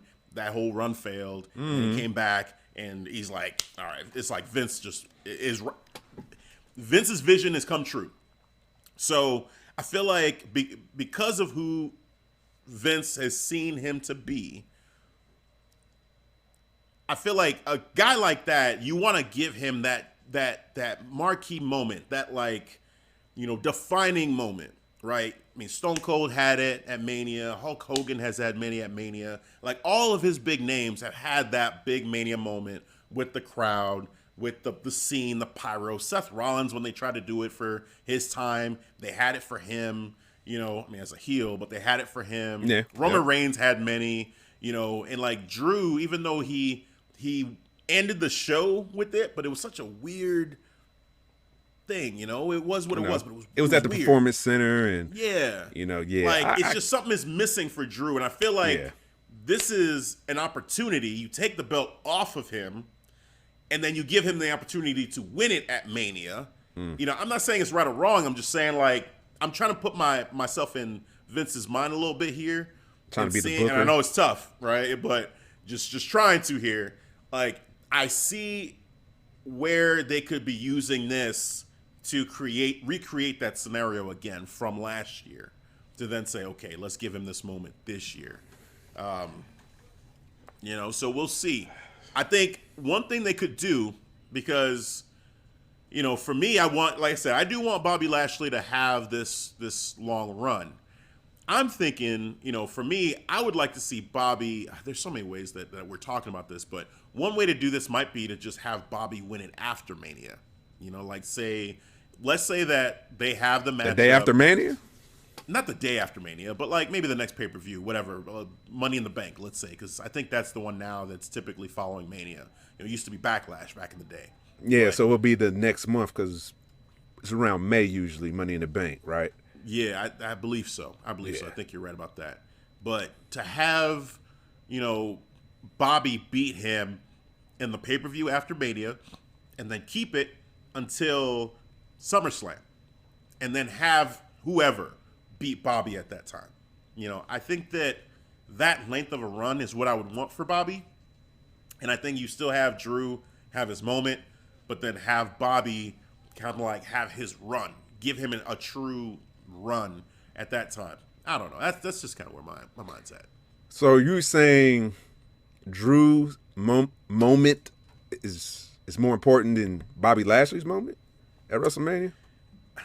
I'm not saying that. I mean, I'm not even thinking about it in that way. I'm just thinking about the booking and saying like, okay, you know, with what Drew has done for them during this pandemic and not having the crowd there at that Mania, they didn't have that moment, that marquee moment that most superstars get when they're trying to put him over as like one of the new stars, when they're trying to create a new star. So I feel like this situation is recreating, you know, Drew chasing the title leading up to Mania and giving us that moment. More important, I don't think it would be the same though. Like, you know, the WrestleMania moment, it won't be the same as last year WrestleMania. Just even though there's no fans there, you're trying to recreate it for this WrestleMania. I think you won't. I think you can't get that back, honestly. Well, I don't think it's really like. Okay, so from a fan perspective, you know, I think it'll be interesting to see the reaction to either one of them winning, because I'm not sure. I mean, I don't think any of us know what the fans how they would react. I'm very curious to see how they would react to Bobby right now live, how they react to Drew live. Would they be cheering Drew still? Would they, you know, sometimes fans are fickle, you know, and being a face for a long time nowadays. They've been really fickle on Twitter lately too, man. Like that's what kind of blows me. Like all of a sudden they're getting on this Drew bashing, this Drew bashing, like saying like, oh man, he's a boring champ. He needs to just let go of the title. I don't see how he's been boring. He's been carrying the company like through a whole pandemic era, and he did a phenomenal job. Like he knocked this shit out of the park. Like we was in like basically new territory that we just never been through, and he did a phenomenal job. So I don't see a reason why fans need to just feel a different type of way because he had the title for almost damn near, even though he had like that little small 2-week vacation. 2 weeks, yeah. Right. But you know what I'm saying? It's been damn near almost a year though, man. Yeah. Yeah, that's unfortunate. And yeah, I wouldn't be surprised if the scenario that I think they're trying to recreate, if it failed, right? If they're trying to recreate this whole moment for Drew with the fans, and the fans are booing because whatever, they're over it. Like the attention span is gone, and they're just like, all right, we don't care, you know, anymore about Drew. It could happen, you know. It could happen that if Bobby wins, they're cheering. You know, it could happen if Bobby wins that they're booing. You know, who knows? Like I think that it will be very interesting to see it either way. I'm looking at it from, you know, the Vince perspective, the WWE booking perspective, and just what I think they think of Drew behind the scene, like them. You know, and this is just educated guesswork, right? But to me, I think that with Vince's history with Drew, he's high on him. He wants to make him one of the next big superstars for WWE. And usually they have those big marquee moments at WrestleManias. And but you don't think Vince is high on Bobby? Because let's think about it. Ever since he had that one-off match with Drew, he's been on this stupid run.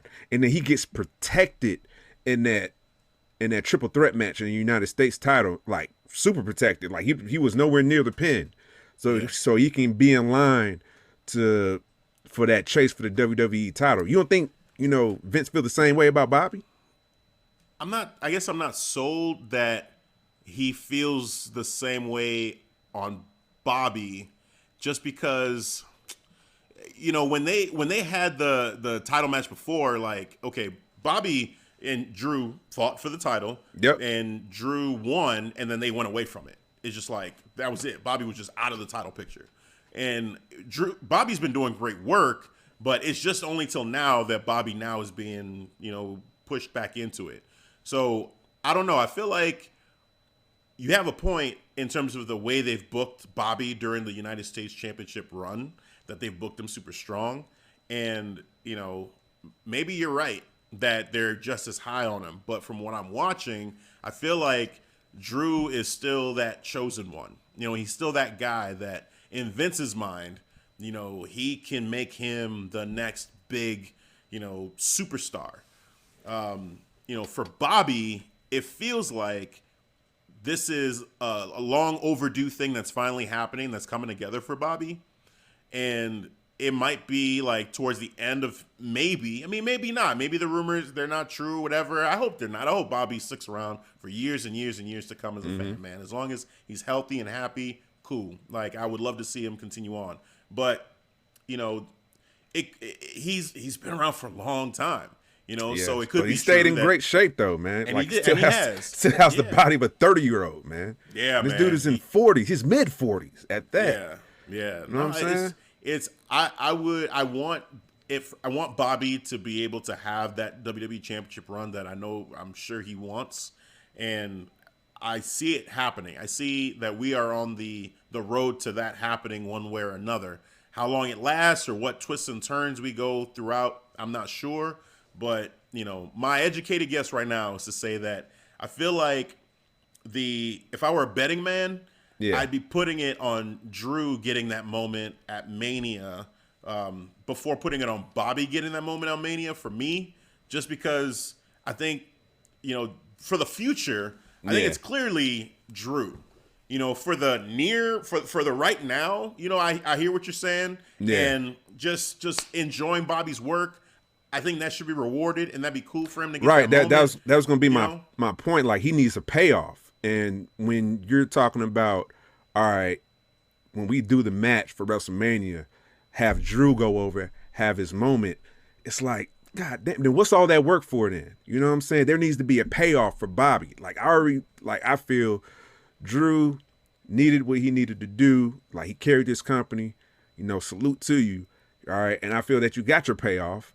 Now it's Bobby's turn, and, you know, he's not going to be there, you know, in the future. Like, Drew is the future. I get that. But right now, let Bobby get his run. Let him get his run, man. He deserves it. But let's not forget that this is the company that had Roman Reigns main event 4 straight WrestleManias, irregardless of how we felt about that. You know what I mean? Like, it's not always about that. It's not always about, like, who puts in that work and the pay. Like, Daniel Bryan happened because of the fans, man, pushing that, forcing his hand. Becky Lynch happened because of the fans. The fans. We forced that. There are no fans right now. So Vince gets to do whatever the hell he wants. And if Vince has his mindset on trying to force someone down our throats, Drew McIntyre might become that next guy. That he's just like, I don't care what anybody thinks. This is my guy. No, don't do that. Don't do that. Because he's been probably one of the best faces in a long time as a company. Because usually, you know, Drew, you're saying that Drew. Usually a face would get boring. Usually a face, people start to turn. I haven't felt that. I haven't felt that at all for Drew. You know what I'm saying? He's been carrying this company as a face damn good. You know, it's just the way Bobby's been booked. He's having these stupid matches, top heel. He's you know, he's just looking like a monster. Yeah. So I'm believing, all right, man, there's a payoff for this guy. All right. He got his United States run. He's been like the longest since 2014, they said. So it's been like a 6-year gap. So he got that accolade down. All right, now they took the title off in a protected way for Bobby. So let that man get his payoff. Let him cash that check for WWE title. Well, okay, so the Miz, right? He's champion right now, and do you look at that as a payoff for the Miz and like the hard work he's done? Oh hell yeah, no doubt. So you know, does the Miz need a WrestleMania moment to have it pay off for him? No, Miz doesn't need a WrestleMania. I think he already had his moment, like right there at Elimination Chamber. That was his moment. Right. That was like raw emotion that he had. He was, you know, just pounding the mat with his fist. Yeah. He looked overjoyed, just, you know, stupid happy to have this title back. And I believe that he can have it for a month. You know, that we're going to get our match next week on Monday, but like I said, I think it's going to be a DQ, so it could prolong for Miz to keep that title for a month. Maybe, we can not fast track, but tell that story about Bad Bunny too, so we can get the title off of Miz. So, to the point of, Miz having had his moment already, and it being at Elimination Chamber and him getting that celebratory moment and the emotion pouring out and everything. Do you see a scenario where Fastlane could be Bobby's moment? Man. Yeah. So if he wins the title, then he has his moment right there. And that would kind of suck because I'm like, kind of just blew your load right there. You could have saved it for WrestleMania for Bobby. Yeah. But, like to your point, how Miz had his moment for Elimination Chamber, if he wins the title, that's his moment. You know what I'm saying? Right there, instead of saving it for WrestleMania. Yeah. Yeah, man, and I agree. You know what I'm saying? Like, I feel like that's kind of where my mind is going, that, potentially Miz had his moment. And even though I would love to see Miz have a longer, reign with this, to really be able to, enjoy this for a long period of time, he at least had the moment, right? Yeah. And so for Bobby, I feel like no matter what happens, no matter which way that they decide to go with this, if they do him right at Fastlane, I feel like I'll be happy for Bobby and want to enjoy that moment and enjoy, his road. And look, if he is walking into WrestleMania champion and he's main eventing, I'm just going to go on a limb and say that's maybe the Saturday night, main event. It'll be maybe him or maybe the Sasha Banks, Bianca Belair matchup, maybe one of those two on Saturday night. Yeah. Or the co-main main event. That's like to do it now. Co-main event. Yeah, the co-main. Right. Like if they have Bobby being able to say, yeah, like I'm walking into WrestleMania as champion, at Raymond James Stadium, in front of this crowd. I'm gonna tell a great story, and maybe not. He's at the end of his career, but then he gets to have that, and let's say they just decide they're going with Drew, right, to win, to go over in that matchup. Like, the fact that he gets the moment at Fastlane to celebrate, and then he gets the main event one of the nights at WrestleMania. Yeah. I feel like that for me, for Bobby, even though I do want him to have that long title run, I'll be like, well, he got that, and that's cool. And let's see what they do, So, when you break it down like that, I'm willing to accept that for Drew. If Bobby heads into WrestleMania as champ, then he had his moment at Fastlane, and he gets another moment in front of the crowd, defending the WWE title against Drew. And if he was to lose it, so be it. Does it suck because he was only a champion for about a month? Or Hell yeah. You know what I'm saying? I wish it was longer, but I totally understand. But I'm cool because he had his moment. He had two moments now. Yeah, man. All right, cool. Well, we figured it out. That's cool. Yeah, cool. Right. Broke it down. I like that. I like that. So yeah, I mean, we're Fastlane to WrestleMania. We are on the way there. Fastlane is going to be a very interesting pay-per-view that we're going to have coming up. But yeah, that's pretty much everything from Elimination Chamber. We had some twists and turns. Let's do our grade. I don't know if we graded the last pay-per-view. No, we didn't. I feel like we didn't do that. So let's go ahead and grade this one, man. So what grade do you give Elimination Chamber? I give it a solid B. That's why I give it to, because I got to be real. I had to watch the second match, which was the second Elimination Chamber.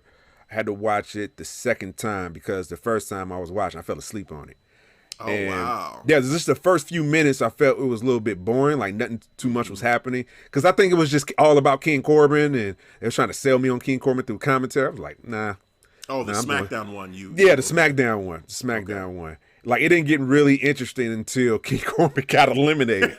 Because at first I thought maybe I was just too tired.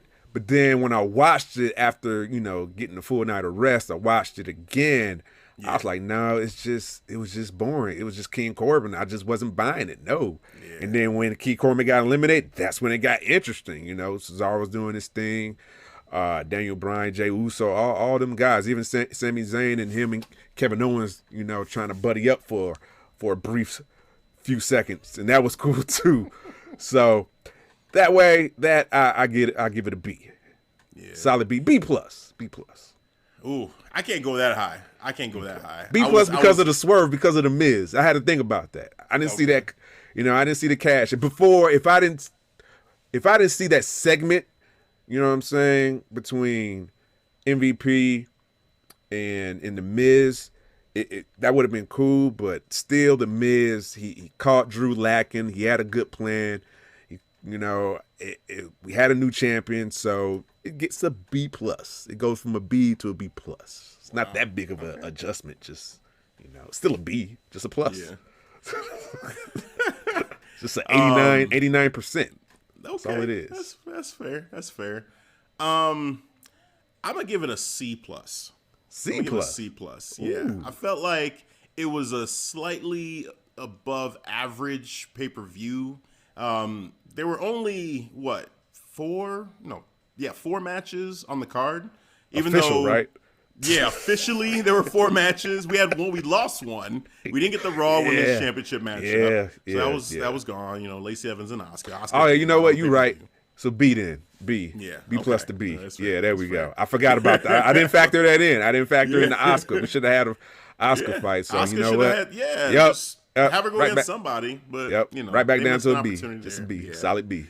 But so I felt like the reason why I'm giving it a C plus, I was hovering around a C, but I'll say a C plus, is because a lot of it, I felt like there were a lot of predictable things that had happened in this show. Mm-hmm. We had, the whole Roman Reigns scenario. They played it out like exactly to a T of what you would expect to happen, right?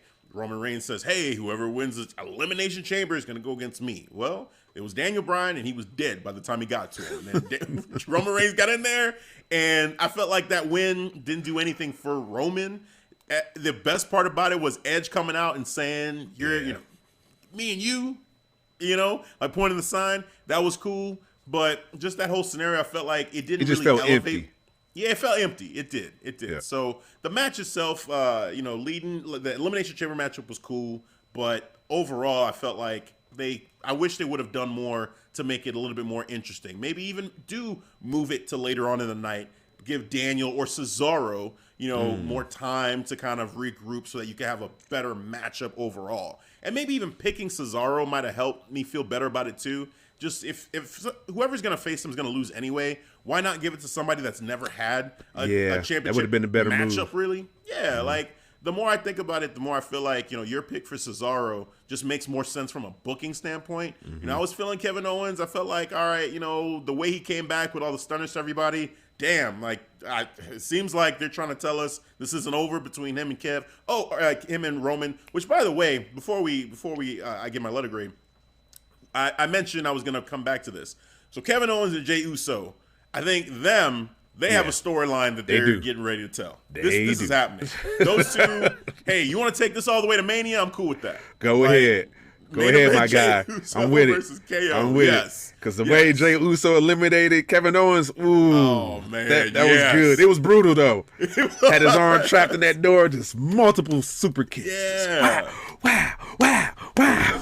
Dude, it was vicious. So I want to see more of main event Jey Uso versus Kevin Owens. Like that makes a lot of sense. So let's keep going that way.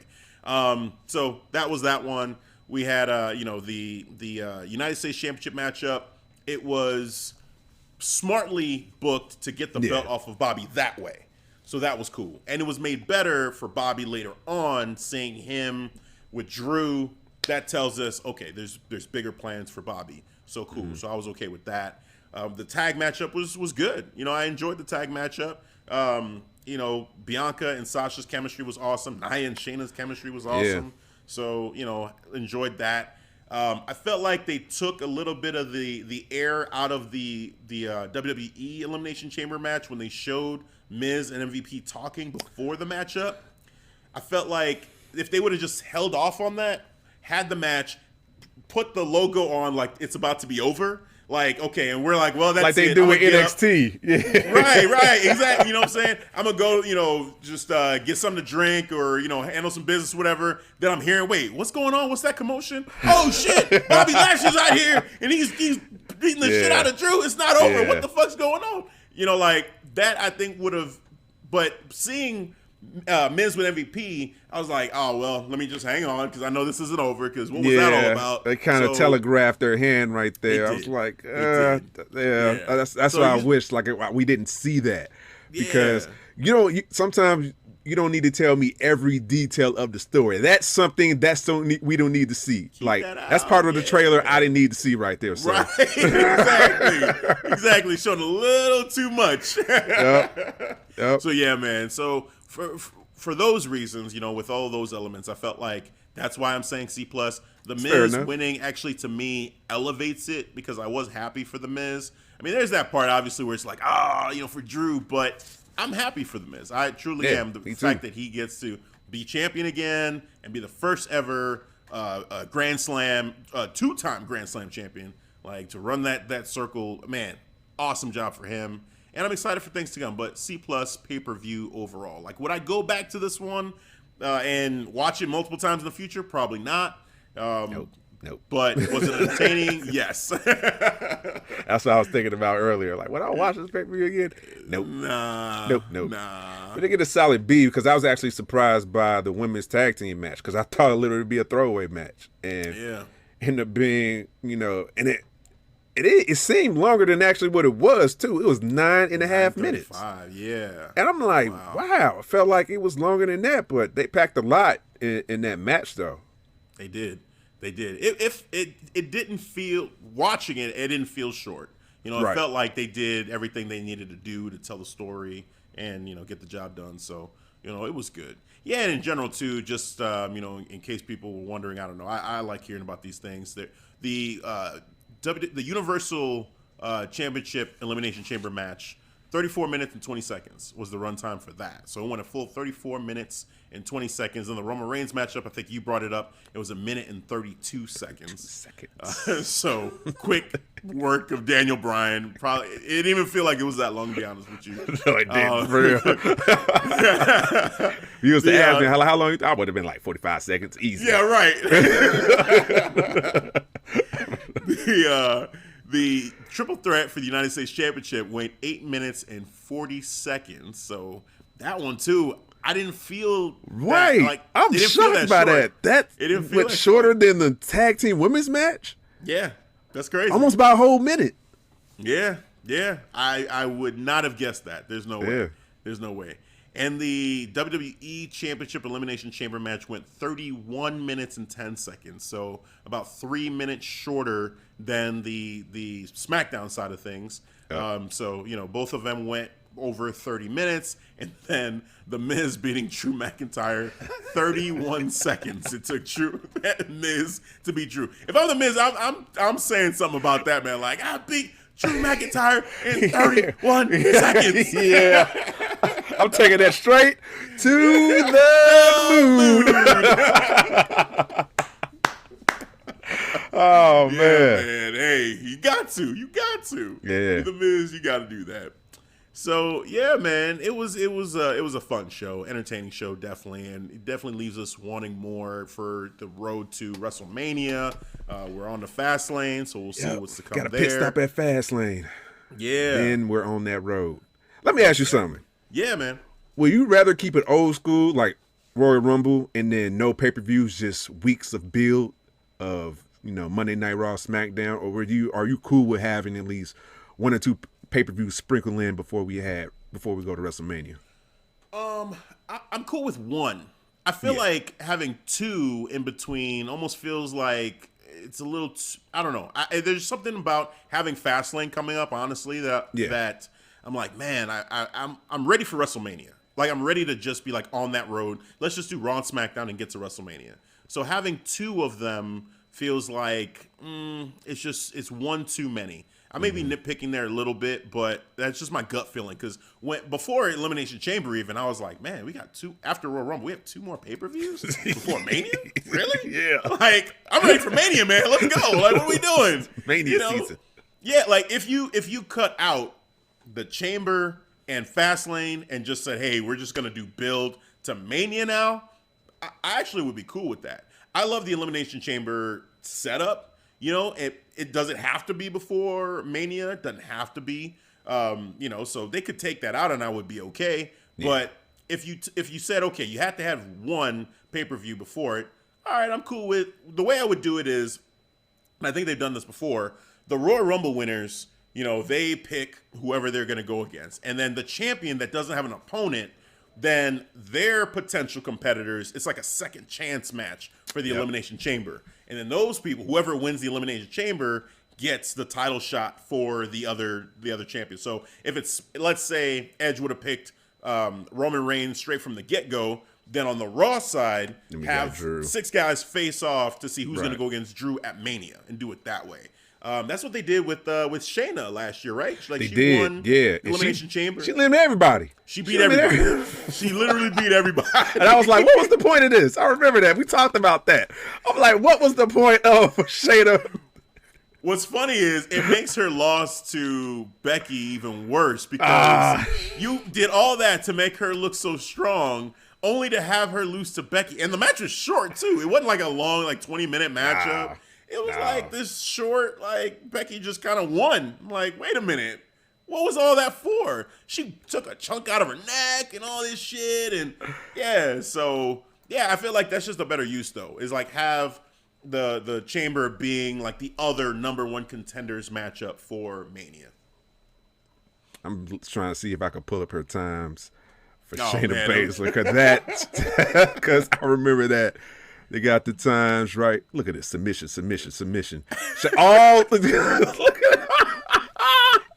Go ahead, read them off, man. You got them there? I do. So the full time it was 21 minutes. 21 minutes for that Elimination Chamber match. Oh, wow. 21 minutes, bro. Oh, wow. All right. And she got Sarah Logan out, submission, 7.5 minutes. She had Ruby Riott right after that, submission. 8 minutes and 15 seconds. She had Natty right after that, submission, 9 minutes and 30 seconds. Liv Morgan, submission, 15 minutes. And then last but not least, certainly not least, Asuka at the submission knockout, 21 minutes flat. That's crazy. Wow, my guy. That's crazy. Wow. All of that just to lose. Just to lose it, man. I mean, I don't get it. I don't get what they were thinking. Like, you could have, and it was pretty clear that Shayna was going to win that chamber in the build up to it. It was like, all right, you know, like you don't have Ronda, but you got Shayna and NXT. She had, you know, longest reigning champion, I think at the time too. And, now she's on Raw.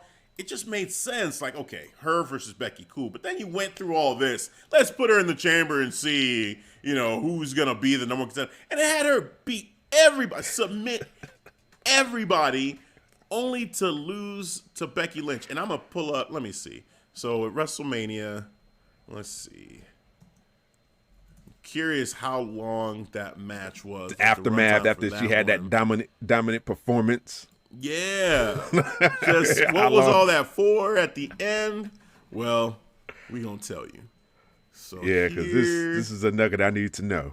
Shit. Oh, you want to guess? You want to guess the time? Okay, it was her, Becky. This is WrestleMania, right? Yep. 15 minutes? Not even close. Not even close? Yeah, it's about like a little more than half that. It's 8 minutes and 30 seconds. Oh, bro! Oh, shit! That's how they do her, bro. That's how they do her. 30 seconds. Yep. That's a travesty. Yep. That is a fucking travesty right After there. After all that, dominated Elimination Chamber. Yeah. Dominated. She's a beast. And Becky Lynch said, nope. Light work. Oh, my Shayna Baszler, light work. Yeah. It's crazy. It's crazy. Man, I'm going to pull up our old episode, see if I ran it for that.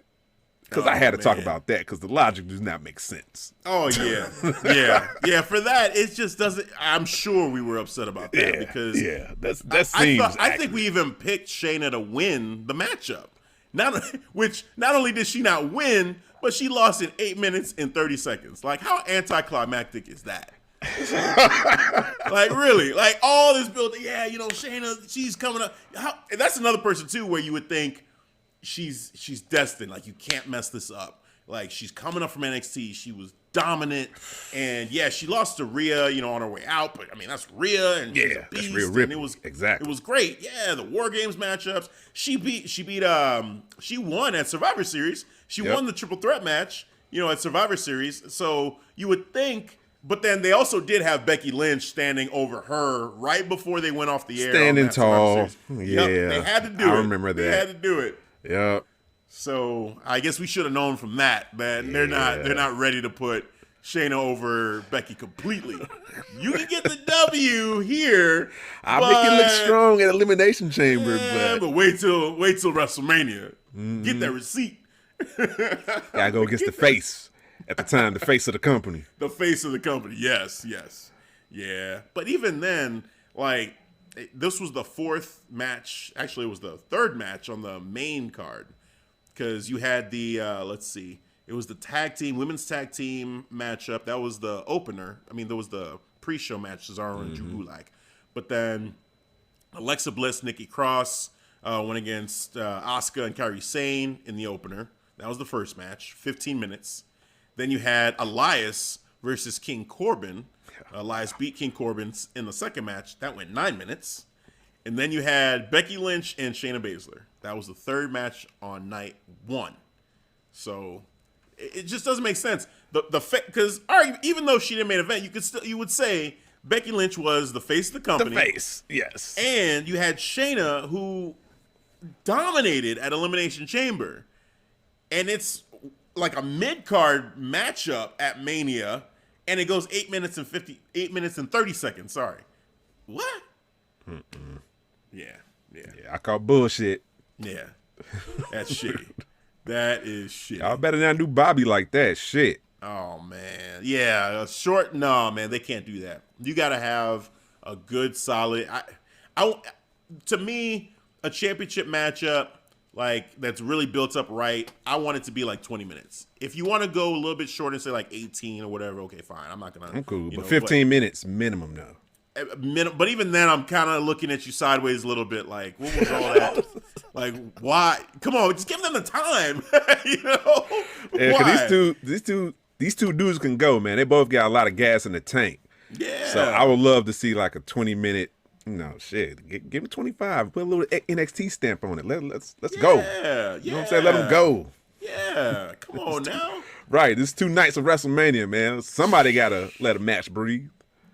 Seriously. I mean, I will say, looking at both of those nights from last year, so the only match on night 1 that went over 20 minutes was the Boneyard match. I was just about to say that. The Boneyard match. That was the only one.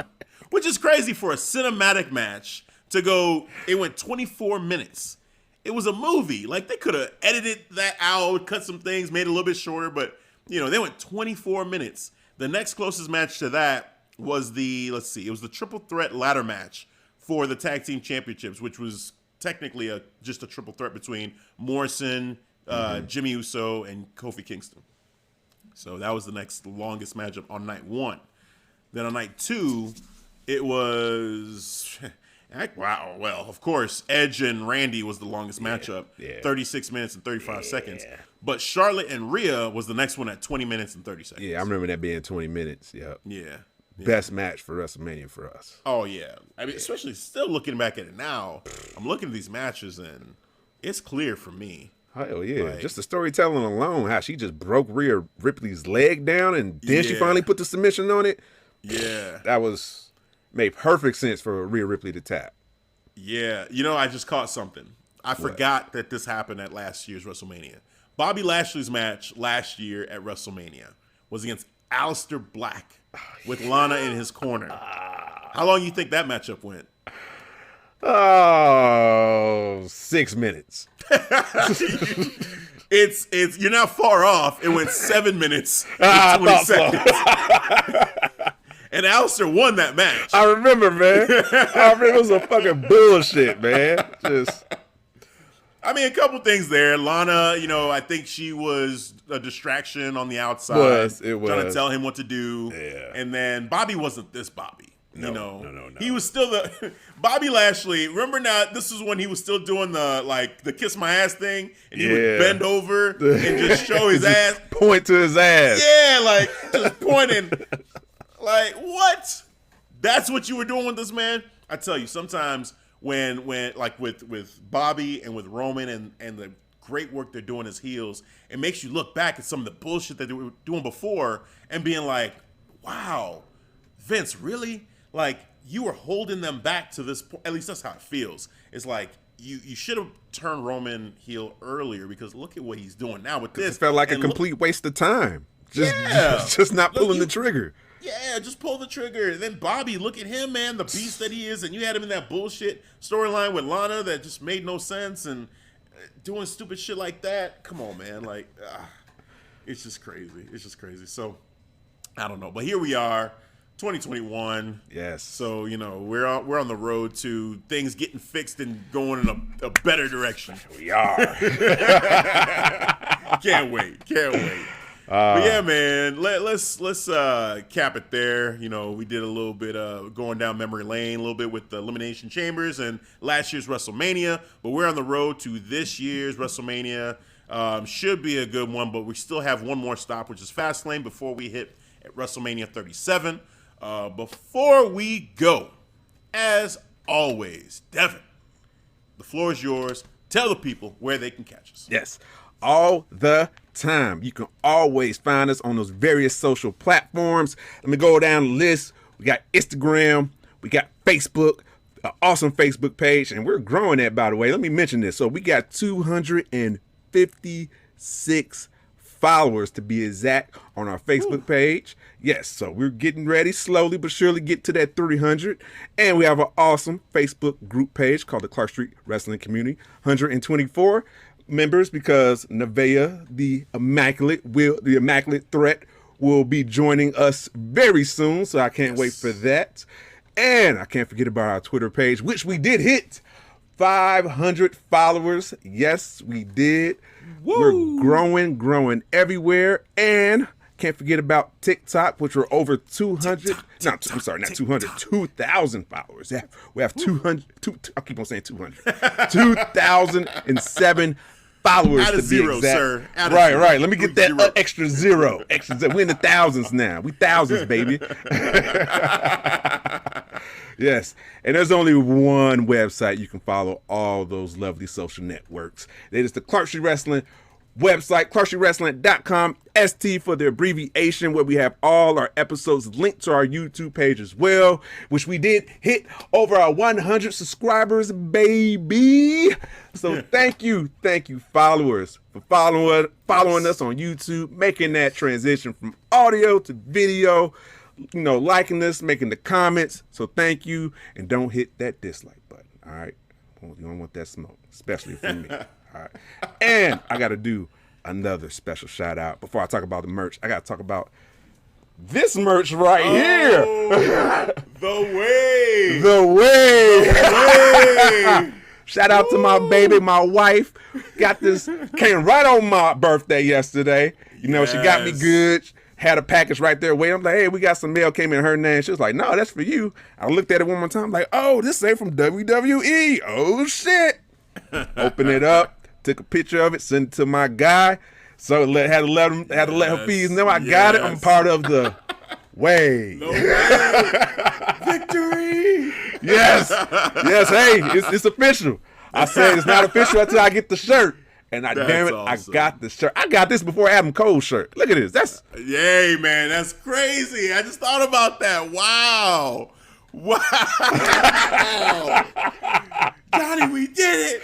We did it. That's That's a wow. That's a wow. Yeah, we can go back in time. You just tell me, you know what, Devin? You know what's gonna happen in the future? You know what's gonna happen in 2021? You'll be rocking a Johnny Gargano shirt from a faction. I guarantee. I'm like, no, the hell I won't. Fuck you. Debate over. Huge egg on my face, bro. But here we are, 2021, representing Johnny Gargano faction. Yes. The way. I'm all proud. Hey, he's doing it good. So shouts out to Johnny Gargano. Hey, you made a lifelong fan out of me. So hey, man, we're in this together now. We're like this. We're like this, Johnny. All right. Hey, I'm happy. However we got here, I am happy we got here. The way we got here, I'm loving it. Loving it. So that's awesome, man. That's awesome. Yes. So yeah, Oh yeah. Got to talk about our merch too. Got to talk about. Talk about the merch. Yeah. Let me show off. Get my hair model going on. We got lovely merch like this notebook where I write my notes in through the podcast, or this lovely shirt right here, this tank. Yeah. You know, the Clark Street Wrestling Podcast tank right here. We got shirts, we got mugs, we got coffee cups, we got masks, we got neck gaiters too. We got a lot of good stuff at the ClarkStreetWrestling.com/store, or just click on the link where it says store. You got access to all of our merch for your pleasure. Yes. And with that said, that is going to do it for this episode, this recap of the Elimination Chamber 2021. One thing before we go, happy belated birthday, Devin. He mentioned it. It was his birthday. Thank you. Yes, happy belated birthday, sir.